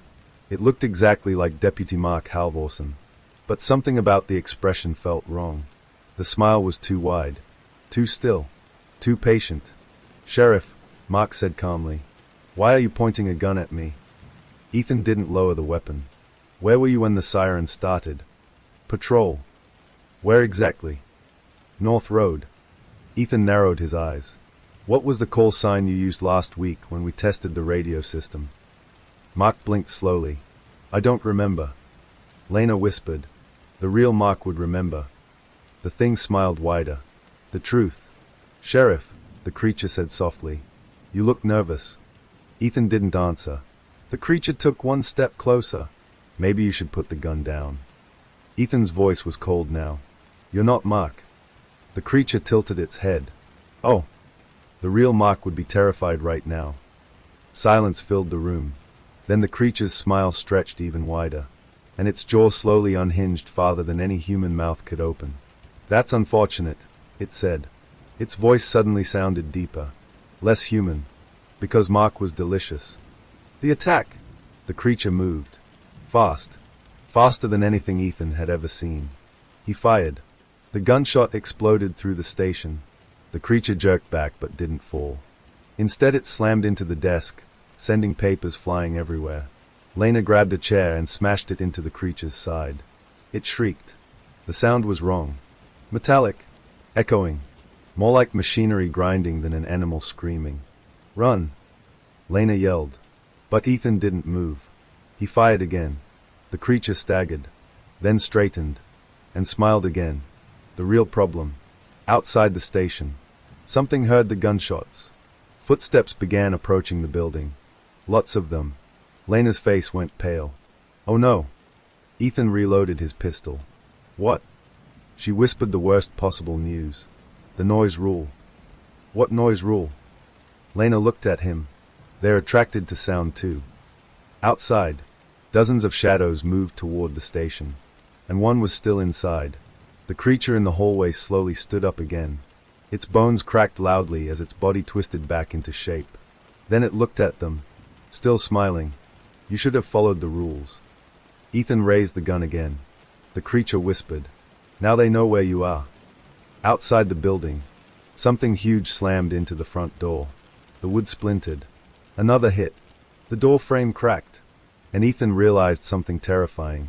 The creatures weren't just hunting. They were gathering. The front door of the sheriff's station splintered. Once. Twice. Then the entire frame bent inward with a loud crack. Sheriff Ethan Cole could see shadows moving through the frosted glass window. Tall shapes, thin and unnatural, swaying slowly like they were sniffing the air. Behind him, the creature wearing Deputy Mark Halvorsen's face straightened its spine with a series of sickening cracks. Ethan realized something terrifying. They were trapped between two threats. The monsters outside, and the one already inside. The creature was learning. The thing in Mark's uniform slowly wiped a smear of dark blood from its chin. Then it looked at Ethan. You shoot well, it said calmly. Its voice had changed. It no longer sounded like Mark. Now it sounded like something deeper. Rougher. Almost amused. Lena whispered beside Ethan. They're not supposed to talk this much. What do you mean? In 1993, they barely spoke. The creature tilted its head. Ah. It smiled again. You remember that year? Ethan felt a cold chill run through him. You were here. The creature's smile widened. Oh yes. It tapped the deputy badge on its chest. Mark was very helpful. Lena's voice shook. What did you do to him? The creature leaned slightly closer. He opened the door. Outside, the town was breaking. Another violent crash hit the front door. The lock bent. Wood splintered further. Outside, dozens of shadows moved through the street. And then, a scream. High-pitched. Panicked. Coming from somewhere down the block. A woman's voice. Lena's eyes widened. That's Mrs. Caldwell. Another scream echoed through the night. Then a second voice joined it. A man shouting. Something heavy crashing. Glass shattering. Ethan whispered, "That's someone's house." Lena nodded grimly. "The first one. House on Maple Street." 2 blocks away, inside a small white house on Maple Street, Thomas Caldwell shoved a couch against the front door. His wife, Margaret, stood behind him clutching a kitchen knife. Their teenage daughter Emily cried quietly in the corner. Outside their windows, shapes moved across the lawn. "Dad," Emily whispered, "there's something in the yard." Thomas didn't look. "Stay away from the windows." Margaret whispered, "Did we follow the rules?" Thomas nodded quickly. "Lights off. Doors locked." But then Emily said something that made his stomach drop. "I think they're in the backyard." A shadow passed across the curtain. Tall. Thin. Watching. They were testing the house. A knock came from the front door. Soft. Gentle. "Hello." Margaret gasped. "That's Mrs. Bennett." Their elderly neighbor's voice trembled outside. "Please open the door. Something chased me." Emily stepped toward the door instinctively. Thomas grabbed her arm. "No, but it's Mrs. Bennett." The voice came again. "We need help." Thomas's heart pounded. He had known Mrs. Bennett for 15 years. But then something in the voice changed slightly. The tone flattened. The words slowed. "Open the door." Thomas stepped away from it. "That's not her." The back window. A loud crash exploded from the kitchen. Glass shattered. Emily screamed. Something had smashed through the back window. Margaret spun toward the sound. "Oh God!" A long arm slowly slid through the broken glass. Too long. Too thin. Then another arm followed, and a head appeared in the window frame. Its face looked almost human. Almost. But the mouth stretched too wide. And the eyes didn't blink. The first house falls. Thomas grabbed the fireplace poker and rushed toward the kitchen. "Get upstairs," he shouted. Margaret pulled Emily toward the stairs. Behind them, the creature crawled through the window. Its bones bent at strange angles. Like its body wasn't designed for human shapes. Thomas swung the poker hard. It struck the creature's shoulder. The thing barely reacted. Instead it grabbed his wrist. Hard. Too hard. Thomas screamed as bones snapped. The creature leaned closer. Its mouth opened wider.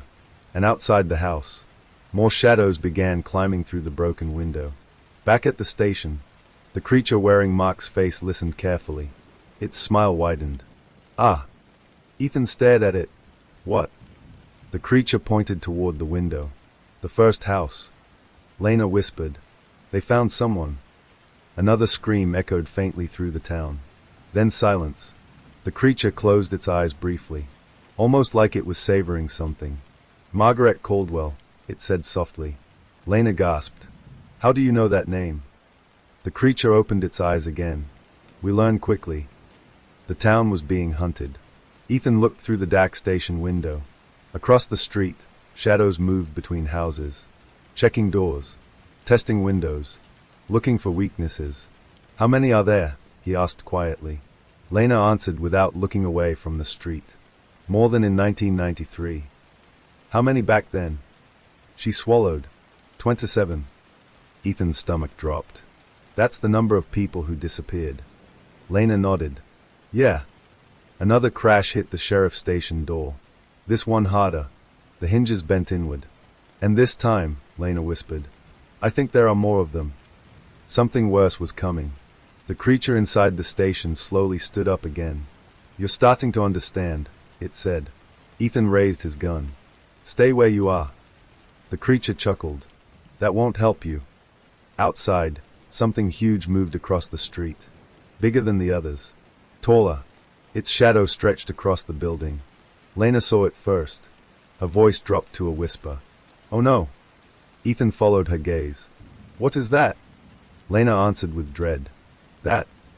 She swallowed. "Wasn't here in 1993. The massive shadow stopped directly outside the station, and something slammed against the wall with enough force to shake the entire building. The creature inside the station smiled wider. The leader has arrived. The entire sheriff's station shook. Dust fell from the ceiling as something enormous scraped against the outside wall. The wooden beams groaned under the pressure. Sheriff Ethan Cole tightened his grip on his pistol. "What the hell is that?" he whispered.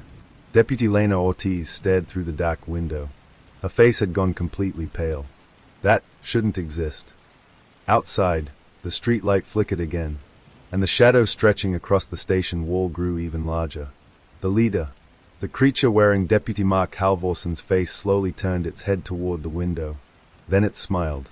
"Ah," it said softly. "You see it now." Ethan kept the gun aimed directly at its chest. "You called it the leader?" "Yes." "Leader of what?" The creature chuckled. "Of us." Outside, something massive dragged across the pavement. Heavy footsteps followed. Slow. Deliberate. Each step vibrated through the floorboards. Lena whispered, barely audible. In 1993, they moved alone. Ethan glanced at her. They didn't work together. "No, but tonight they are." The creature inside the station nodded. "You learn quickly." The door finally breaks. Another violent crash slammed into the front entrance. This time the wood exploded. The door burst inward. Cold night air rushed inside, and shadows filled the doorway. 3 creatures stepped into the station, each one tall and thin, each one wearing the face of someone from town. Ethan recognized one immediately. "Jesus, that's Mr. Keaton from the hardware store." The creature smiled at him. Too wide. Too still. Then another stepped forward. This one wore the face of a teenage boy. Emily Caldwell, the girl from Maple Street. Lena gasped quietly. "They've already taken the first house." Behind them, the creature wearing Mark's face whispered proudly. "Efficient, aren't we?" But none of them were the leader. The creatures inside the station moved aside, like soldiers making room for someone important. Then the massive shadow outside shifted. Something ducked beneath the broken door frame, and stepped inside. Ethan had to fight the instinct to run, because the thing that entered the station was enormous, at least 8 feet tall. Its body looked stretched and unnatural, like too many bones had been forced into a human shape. Its arms hung nearly to the floor, and its face was wearing the face of Sheriff Daniel Brooks, the sheriff who had vanished in 1993. "The missing sheriff," Lena whispered in horror. "That's him." Ethan didn't take his eyes off the creature. "You knew him." Everyone did. Sheriff Brooks had been the one who handled the disappearances 32 years ago. The one who told the town everything was under control. The one who disappeared last. The creature tilted its head and smiled slowly. "Yes." Its voice was deeper than the others. "Stronger. We remember that name." Ethan's finger tightened on the trigger. "You're not him." The creature nodded. "No." It stepped closer, but he was the first to understand. The truth about 1993. The room went quiet except for the creatures breathing softly. Ethan spoke carefully. "What happened here 32 years ago?" The tall creature looked pleased by the question. "You opened the door." Ethan frowned. "What door?" The creature pointed toward the forest beyond the town. "Your people dug too deep." Lena's voice shook. "The old mine." Ethan looked at her. "What mine?" She swallowed. "Blackridge Mine closed in the early 90s. The creature nodded. "Yes." Its long fingers stretched slightly. "Your miners broke something open." Ethan felt dread spreading through his chest. What was inside? The creature smiled wider. "Us." They were never gone. The leader paced slowly across the sheriff's office, its long arms brushing against desks and chairs. "In 1993, we were a few." It gestured toward the smaller creatures. "Hungry," Ethan whispered. "So the town locked down." "Yes." "People stayed inside." "Yes." But 27 still disappeared. The creature nodded again. "Correct." Lena suddenly understood something. Her voice trembled. "You weren't just hunting." The creature turned toward her. "No, you were learning." The leader smiled proudly. "The experiment. We watched," it continued. We studied how your kind hides. Its long fingers tapped the protocol binder lying on the desk. You created rules. Ethan's stomach turned. And you studied those too. The creature nodded. Yes. Then it gestured toward the others. Now we improve. Ethan realized what that meant. You're adapting. The creature's smile stretched wider. Yes. Why tonight? Ethan steadied his voice. If you've been down there for 30 years. He pointed toward the forest. Why come back now? The leader stopped walking. Then it leaned forward slightly. Because tonight, you made the same mistake again. Lena's eyes widened. The mine. Ethan looked at her. What about it? She whispered. They reopened it last month. The leader nodded slowly. And once again, it looked around the town through the broken doorway. You invited us out. The plan. Outside, more shadows moved through the streets. The creatures were spreading across Blackridge Hollow. House by house, door by door. Ethan realized something horrifying. You're not just hunting tonight. The leader smiled. No, you're taking the town. The creature's eyes gleamed. Yes. But Ethan had one question. He raised the gun again. If you've already learned how we survive. He gestured toward the locked houses. Why bother talking to us? The creature stepped closer. So close Ethan could smell something metallic on its breath. Because, it whispered, we want you to watch. Ethan frowned. Watch what? The leader turned toward the street outside, where more creatures were emerging from the darkness, and answered calmly, how your rules fail. The station was surrounded. Lena looked out the window. Her heart sank. The street was full now. Dozens of creatures, moving slowly toward every building, every door, every window. Ethan whispered, how many of them are there? The leader answered proudly, enough. Then it leaned closer and whispered one final sentence. And before the night ends. Its smile widened impossibly. We will make many more. The creatures filled the street outside the sheriff's station. Dozens of them. Maybe more. Sheriff Ethan Cole stood frozen in the middle of the office, his gun aimed at the towering thing wearing Sheriff Daniel Brooks's face. The leader. Behind it, the other creatures waited silently, their blank eyes scanning the building. Not rushing. Not attacking. Watching. Studying. Learning. Deputy Lena Ortiz whispered beside Ethan. They're letting us live. Ethan didn't move his eyes from the creature. Yeah. His voice stayed calm, but his heart was pounding. They want us scared. The leader tilted its head slowly. Fear, it said in that deep voice, is educational. The town was still alive. From somewhere across the dark streets, another scream echoed. Then a gunshot. Then two more. Someone in town was fighting back. Ethan exhaled slowly. That means some people made it inside. Lena nodded. Not everyone followed the protocol. But some did. Outside, the creatures turned their heads toward the distant gunshots. But none of them left. They were focused on the station. Focused on Ethan. Focused on Lena. Like this was the most important place in town. And suddenly Lena realized why. They want the rules. Ethan glanced at her. What? The protocol binder. She pointed to the desk. The instructions we gave the town. Ethan understood instantly. If they destroy that, people won't know what to do. The leader smiled. Correct. The first escape. Before anyone could react, Lena suddenly grabbed the binder and threw it across the room. It slid beneath a metal filing cabinet. Then she grabbed Ethan's arm.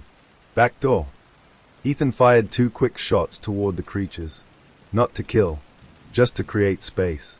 The gunshots echoed loudly inside the station. The creatures flinched slightly. And in that brief second, Ethan and Lena ran. They burst through the back hallway and shoved open the rear exit. Cold night air rushed over them. They sprinted into the alley behind the station. The town was under siege. Blackridge Hollow looked like a nightmare. Houses were dark, porches empty, doors locked tight, but shadows moved everywhere. Across rooftops, through yards, along fences. The creatures were spreading, searching, testing every home. Lena grabbed Ethan's sleeve. This way. They ran toward a narrow side street. Behind them, something crashed through the station wall.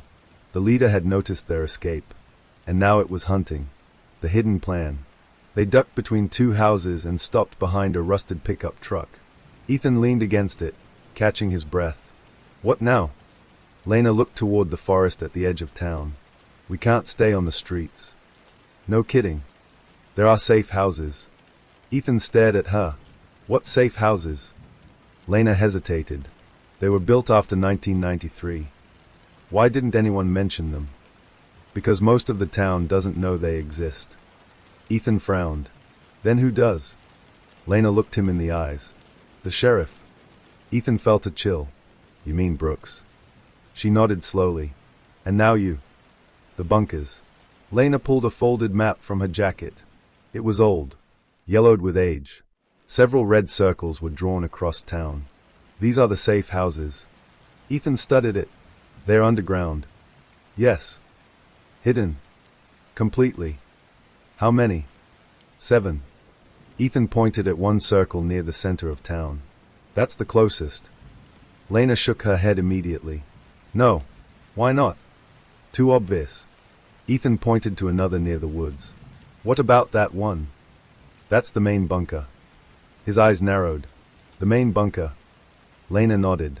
Where the survivors gathered in 1993. Ethan asked quietly. How many people survived that night? Lena swallowed. 20. The survivors' secret. Ethan studied the map again. So the people who lived, they built these bunkers. Yes. To prepare for this happening again. Lena nodded. They believed the creatures would come back someday. And they were right. Behind them, a distant howl echoed through the town. Not human. Not animal. Something else. The hunt was spreading. They weren't alone. Suddenly a porch light flickered on across the street. Ethan raised his gun instantly. A door opened slowly. A man stepped out, holding a shotgun. Sheriff. Ethan recognized him. Tom Alvarez. Tom lowered the gun slightly. Thank God it's you. His voice shook. They're everywhere. We know. Tom pointed inside his house. My wife and kids are in the basement. Lena stepped forward. You need to move them. Move them where? Ethan held up the map. To a bunker. Tom stared. You mean the rumors were true? Yes. Tom nodded once. Then let's go. The town starts moving. Within minutes they had gathered 5 more people from nearby houses. Families who had followed the protocol. Families who were still alive. Quietly, carefully, they began moving through backyards instead of streets. Avoiding the creatures. Avoiding the open roads. One by one, more survivors joined them. A mother with 2 kids. An old couple. A teenager clutching a baseball bat. By the time they reached the edge of town, there were 14 people, all moving silently toward the woods, toward the main bunker. But something was wrong. Ethan felt it first, that strange feeling in the back of his neck, like someone watching. He slowed down. What's wrong? Lena whispered. Ethan looked around the trees. They're not following us. Lena frowned. What do you mean? They should be. The creatures had been everywhere earlier, watching every house. But now, the streets behind them were empty. Too empty. Then Lena understood. Her voice dropped to a whisper. Oh no. Ethan turned. What? They know where we're going. The leader was waiting. Ahead of them, at the edge of the forest, a tall figure stepped into the moonlight. 8 feet tall, long arms hanging nearly to the ground, and the face of Sheriff Daniel Brooks smiling calmly. The leader had arrived first. The survivors froze behind Ethan. The creature's voice carried through the trees. You see, it said softly. We learned your hiding places. Lena whispered. The bunker. The leader nodded. Yes. Its smile widened. Your last safe house. It stepped forward slowly. And tonight, more shadows appeared behind it in the forest. Dozens of them. We close it forever. The forest had gone silent. Sheriff Ethan Cole stood frozen at the edge of the trees, the pistol in his hand aimed straight at the towering figure blocking the path. Behind him, 14 survivors huddled together in the darkness. Children clung to their parents. An elderly couple whispered prayers under their breath. and Deputy Lena Ortiz stared at the creature wearing the face of Sheriff Daniel Brooks. The leader. The thing that had once been a man. The thing now controlling the creatures spreading across Blackridge Hollow. It stood perfectly still beneath the pale moonlight. And it was smiling. The trap. You were supposed to hide here, the creature said calmly. Its voice echoed softly through the trees. Ethan didn't lower the gun. You knew about the bunker. Yes. How? The creature tilted its head slightly. Sheriff Brooks built it. Lena's stomach dropped. And you took him. The creature nodded slowly. Eventually. Ethan realized something horrible. You didn't just kill him. No. You learned everything he knew. The creature's grin widened. Yes. The entrance. Behind the creature, half hidden in the forest floor, was a steel hatch. The entrance to the bunker. It looked like an old storm shelter. Rusty. Weathered. Easy to miss. But Ethan knew what was beneath it. A reinforced underground shelter built after the horrors of 1993. Thick concrete walls. Steel doors. Food supplies. Emergency radios. A place meant to keep people alive. But right now, the leader was standing directly on top of it, blocking the entrance. The survivors panic. Behind Ethan, whispers spread through the group. Is that the bunker? What do we do? My kids can't run anymore.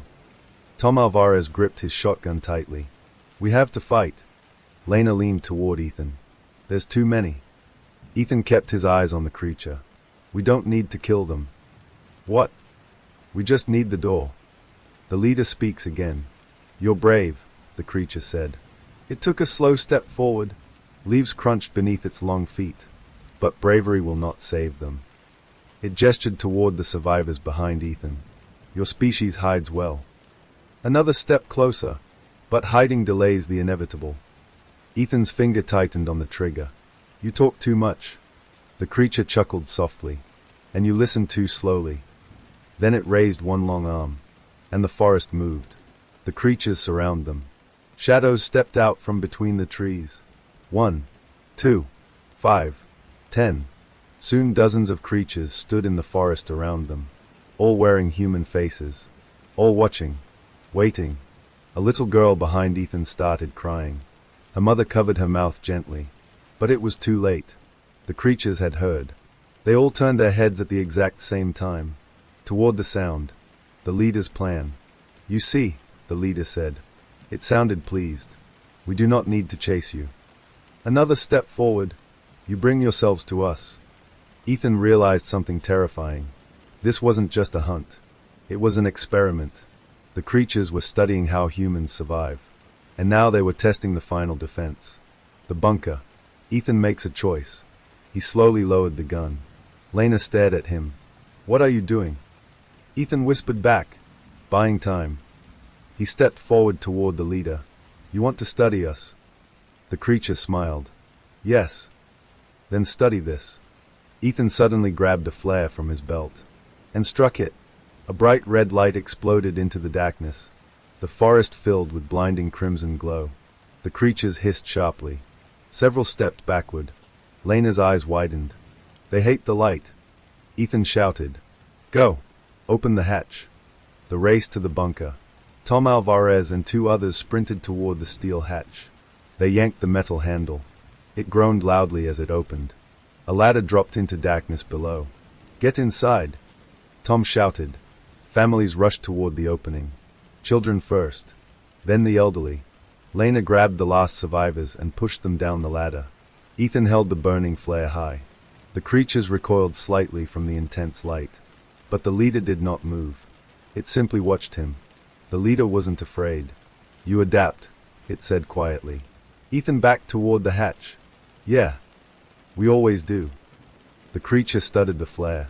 Then it did something unexpected. It stepped forward into the light.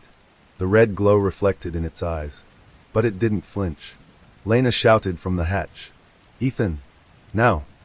He tossed the flare toward the creatures and jumped onto the ladder. The heavy hatch slammed shut above them. And for a moment, there was silence. Inside the last bunker, the underground shelter was cold but solid. Concrete walls, steel doors, emergency lanterns flickering to life. The survivors crowded together, breathing heavily. Some crying, some praying. Tom Alvarez checked the locking bolts on the hatch. Sealed. Ethan leaned against the wall, catching his breath. Lena looked around the bunker. There should be supplies here. Shelves filled with canned food lined the walls. Water containers stacked in the corners. And an old radio sat on a metal desk. It was exactly what the town had built. A place to survive the night. But then, a loud thud hit the hatch above them. Everyone froze. Another thud followed. Then another. Something heavy was striking the metal door. Over, and over, and over.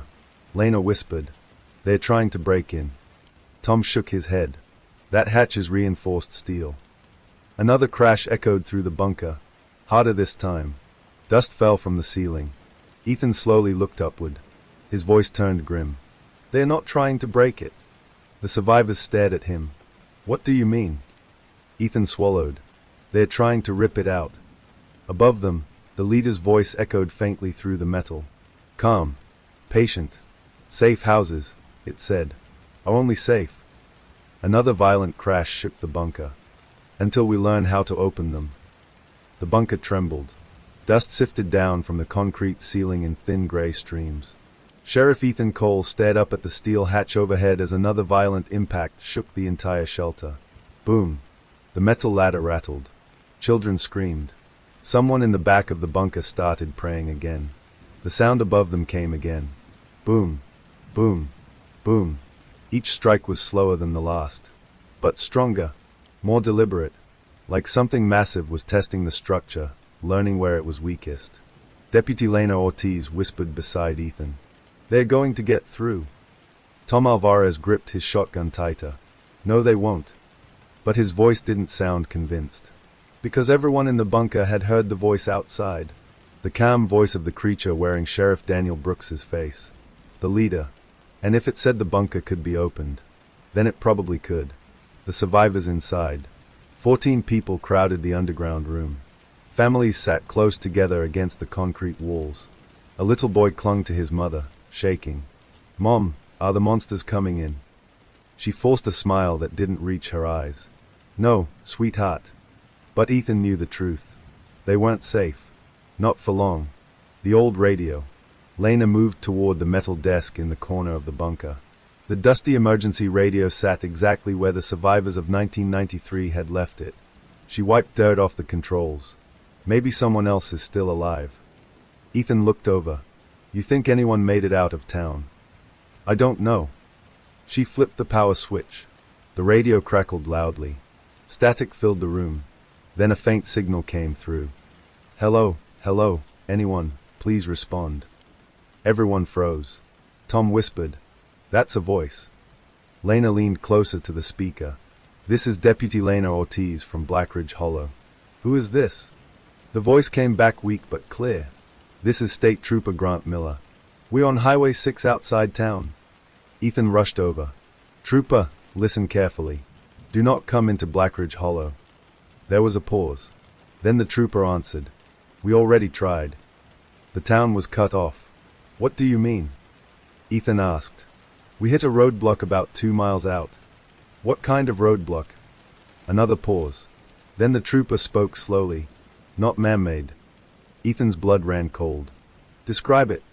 "There's something standing on the road." The bunker fell silent. Tom whispered, "Oh God." The trooper continued, "It's tall. Maybe 8 feet." Lena looked at Ethan. "The leader." "But that's impossible," Ethan said quietly. "It's outside the bunker." Another loud crash shook the ceiling. The trooper's voice returned through the radio. "And there are more of them in the woods." Ethan realized something horrifying. "They're guarding the town." "Yes." "No one in. No one out." The leader was still talking. Another violent slam struck the hatch. The metal groaned loudly. The bolts strained. And then the leader's voice came again through the steel door. "You call for help." Its voice was clear despite the thick metal. "But your town is already closed." The survivors stared up at the ceiling in fear. The creature continued calmly. "We are not hunting tonight." Another strike echoed through the bunker. "We are harvesting." The hatch begins to bend. Ethan grabbed a flashlight and climbed halfway up the ladder. He shined the beam against the hatch. The steel surface had begun to bend inward. A dent the size of a dinner plate had formed in the center. Another hit landed above him. The dent grew deeper. Lena looked up. How long? Ethan climbed down slowly. Not long. Tom raised the shotgun. Then we fight. Ethan nodded. Yeah. He looked around the bunker at the terrified families. But not all of us. A terrible choice. Ethan turned to Lena. There's another exit. Her eyes widened. You're talking about the escape tunnel. Tom frowned. What tunnel? Lena hesitated. The bunker was built with a second exit. Ethan pointed to a narrow steel door on the far wall. That tunnel runs under the forest. Where does it lead? 2 miles south. Tom realized what Ethan was saying. You want us to run? Yes. But the creatures. They are focused on this bunker. Another massive crash shook the hatch above them. Ethan looked at the survivors. If some of us stay. Lena shook her head. No, Lena. You're not staying alone. The hatch cracks. The next strike was louder than the others. Clang. A small crack appeared in the center of the steel hatch. Moonlight leaked through. Children screamed. The creatures outside had finally broken the first layer. The leader's voice came again. Soft. Patient. You hide well. Another hit. The crack widened. But hiding is temporary. The escape begins. Ethan grabbed Tom's shoulder. Take them through the tunnel. Tom nodded. What about you? We'll slow them down. Lena grabbed a rifle from the emergency locker. Let's hope this bunker holds a few more minutes. Families began moving quickly toward the escape door. One by one they disappeared into the narrow tunnel. Tom was the last to enter. He looked back at Ethan. Don't die, Sheriff. Ethan forced a tired smile. I'll try. The steel tunnel door slammed shut behind them. Now only 2 people remained in the bunker. Ethan and Lena. The breach. Above them, the creatures struck the hatch again. And again. And again. The metal screamed under the pressure. Then finally, crack! The center of the hatch collapsed inward. Long fingers pushed through the opening. Twisting. Searching. The creatures had found their way inside. Lena raised the rifle. Ethan lifted his pistol. And the leader's voice echoed down the ladder. You stayed. Ethan stared upward. Yeah. The creature laughed softly. That was expected. More hands pushed through the broken hatch. More faces peered down into the bunker. The hunt had reached its final stage. And the leader whispered one last chilling sentence. Now we begin the final test. The first hand pushed through the broken hatch. Long. Thin. Gray skin stretched tightly over bones that bent in unnatural directions. Sheriff Ethan Cole didn't hesitate. He fired. The gunshot exploded through the bunker. The creature's hand snapped backward as the bullet tore through it. A shriek echoed from above the hatch, high-pitched and furious. But the hand didn't disappear. Instead, it kept moving. More fingers forced their way through the jagged hole. Then another arm. Then another. Deputy Lena Ortiz fired her rifle. The blast echoed off the concrete walls. One of the creatures fell backward outside the hatch. But 2 more immediately replaced it. Ethan realized the terrible truth. They're not afraid of dying. Lena reloaded quickly. They don't need to be. The bunker won't hold. The steel hatch finally tore loose. With a deafening crash, the entire door ripped free and fell down the ladder, smashing against the floor. Moonlight poured into the bunker from above, and shadows followed. The creatures began climbing down. Their bodies twisted around the ladder like spiders. Their faces still wore the expressions of people from town. People Ethan recognized. Neighbors. Friends. Families. Now nothing more than masks. Lena whispered. They're coming fast. Ethan backed toward the escape tunnel door. Then we fall back. Another creature dropped from the ladder. Ethan fired twice.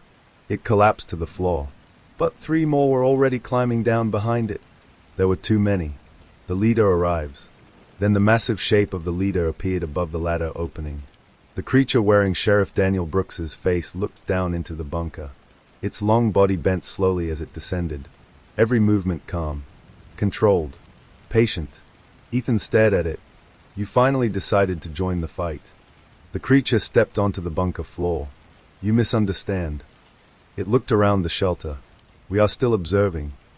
Lena aimed her rifle at its chest. Observation ends tonight. The creature smiled. No. It looked toward the sealed escape tunnel door. It already ended. The tunnel. Ethan's heart skipped. You didn't follow them. The leader tilted its head. No. Why not? Because they are going exactly where we want them to go. Lena froze. The tunnel leads south. Yes. Ethan suddenly understood. Toward the mine. The creature's smile widened. Yes. The mine was the real target. The bunker had only been a distraction. The creatures didn't care about the shelter. They cared about the tunnel. Because the tunnel led directly toward the forest hills. And the abandoned Blackridge mine. Lena whispered. The survivors are walking straight into it. The leader nodded calmly. Correct.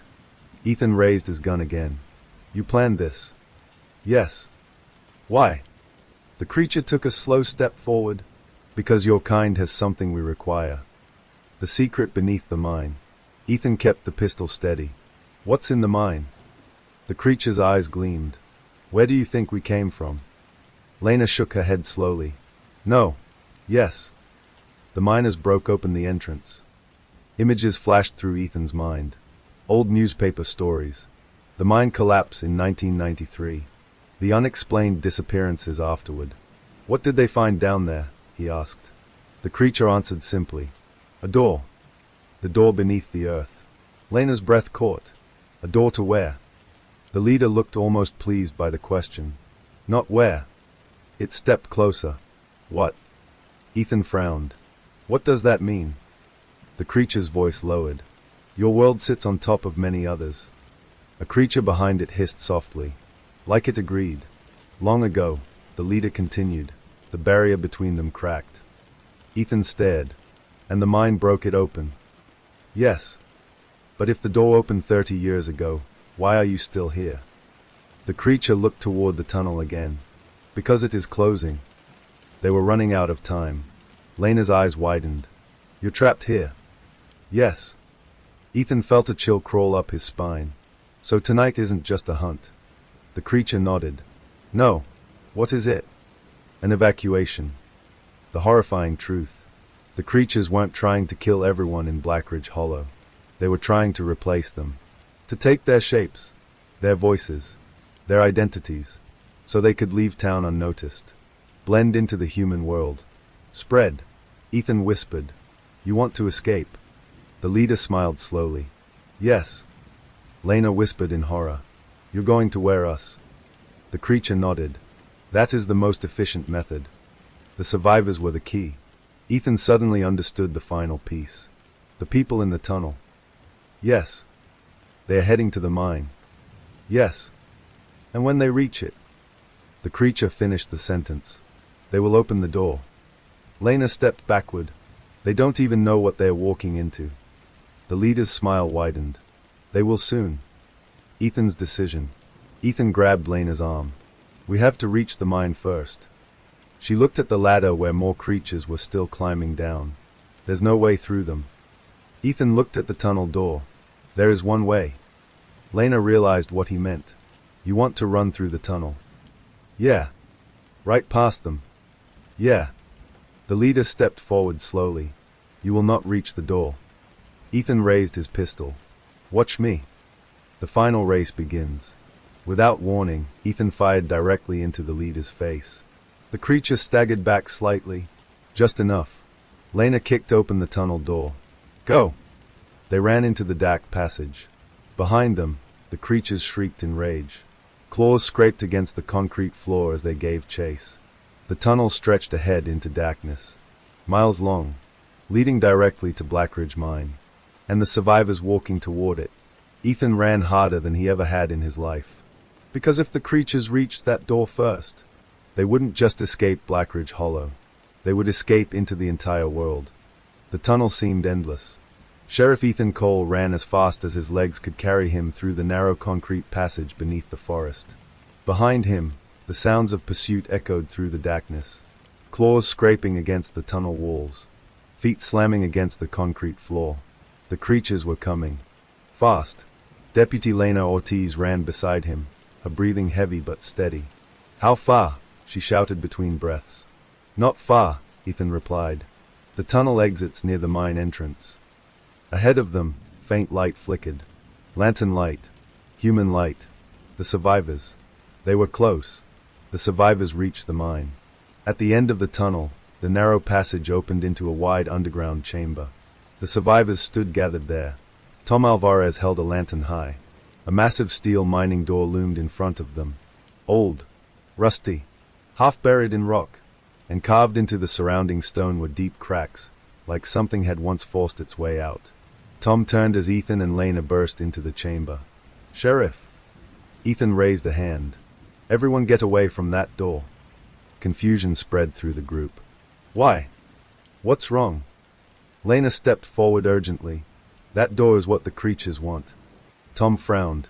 "What are you talking about?" But before Ethan could answer, the ground trembled. The creatures arrive. From deep inside the tunnel behind them came the sound of something massive moving. The leader's voice echoed through the darkness. "You made excellent time." The survivors spun around in terror. The creatures poured out of the tunnel entrance. Dozens of them, their twisted shapes filling the chamber.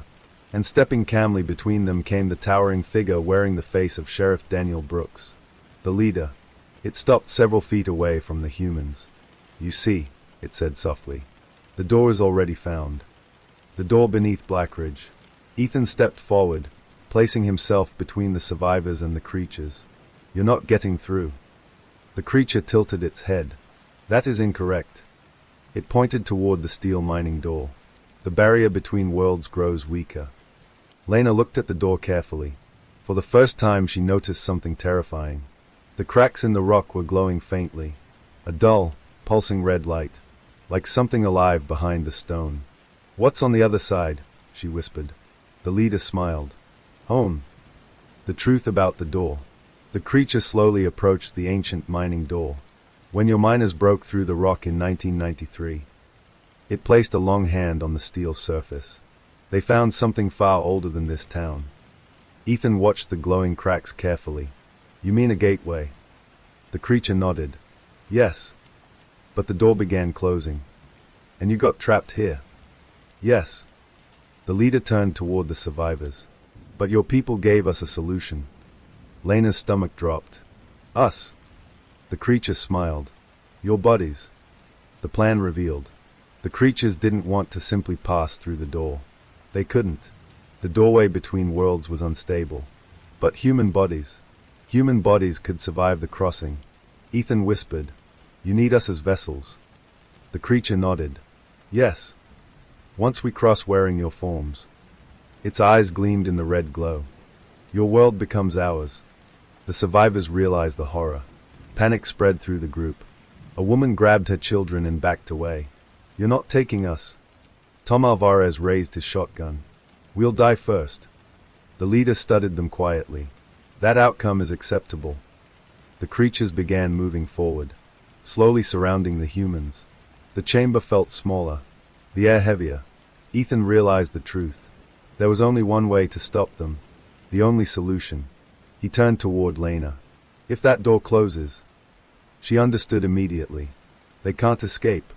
But neither can whatever's behind it." Lena looked at the glowing cracks again. "How do we close it?" Ethan pointed to the old mining equipment scattered around the chamber. "Explosives. Old dynamite crates used decades ago when the mine was active. If we collapse the tunnel, the creatures would be buried. The door sealed forever. But anyone still inside the mine would be trapped with them." Lena's choice.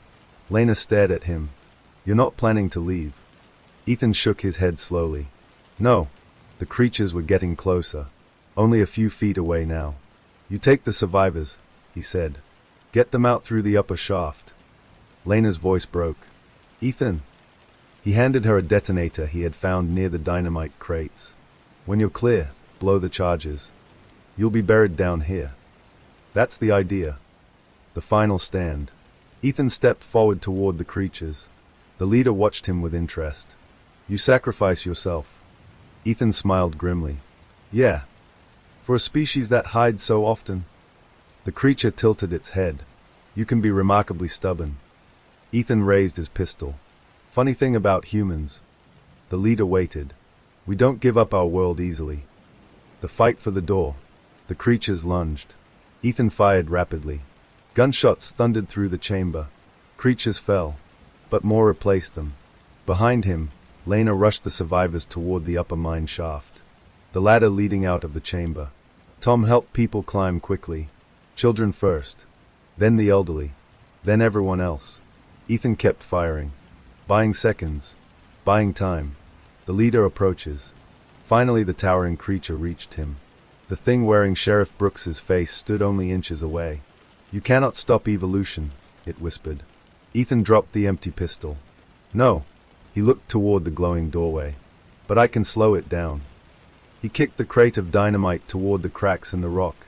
The leader realized what he was doing. Its smile vanished. The detonator. Above the chamber, Lena reached the surface. The last survivor climbed out of the shaft. She looked down into the darkness one final time. Ethan! Her hand trembled around the detonator switch. Below, the leader lunged. And Ethan shouted upward. Do it! The end of Blackridge Mine. Lena slammed the detonator. A massive explosion ripped through the mountain. Fire erupted from the mine entrance. The ground shook violently. The tunnel collapsed. Rocks crashed down in a thunderous avalanche. Deep underground, the chamber caved in. The ancient door shattered beneath tons of falling stone. And the creatures were buried with it. Forever. The morning after, the sun rose slowly over Blackridge Hollow. Smoke drifted from the distant hills where the mine had once stood. Emergency vehicles lined the town streets. State troopers, rescue crews, reporters. Deputy Lena Ortiz stood quietly near the forest edge, watching the destroyed mountainside. Someone approached her. Trooper Grant Miller. You saved a lot of people, he said. Lena nodded silently. But her eyes never left the rubble. Somewhere beneath that collapsed mountain, Sheriff Ethan Cole rested among the ruins. The man who had closed the door and saved the world.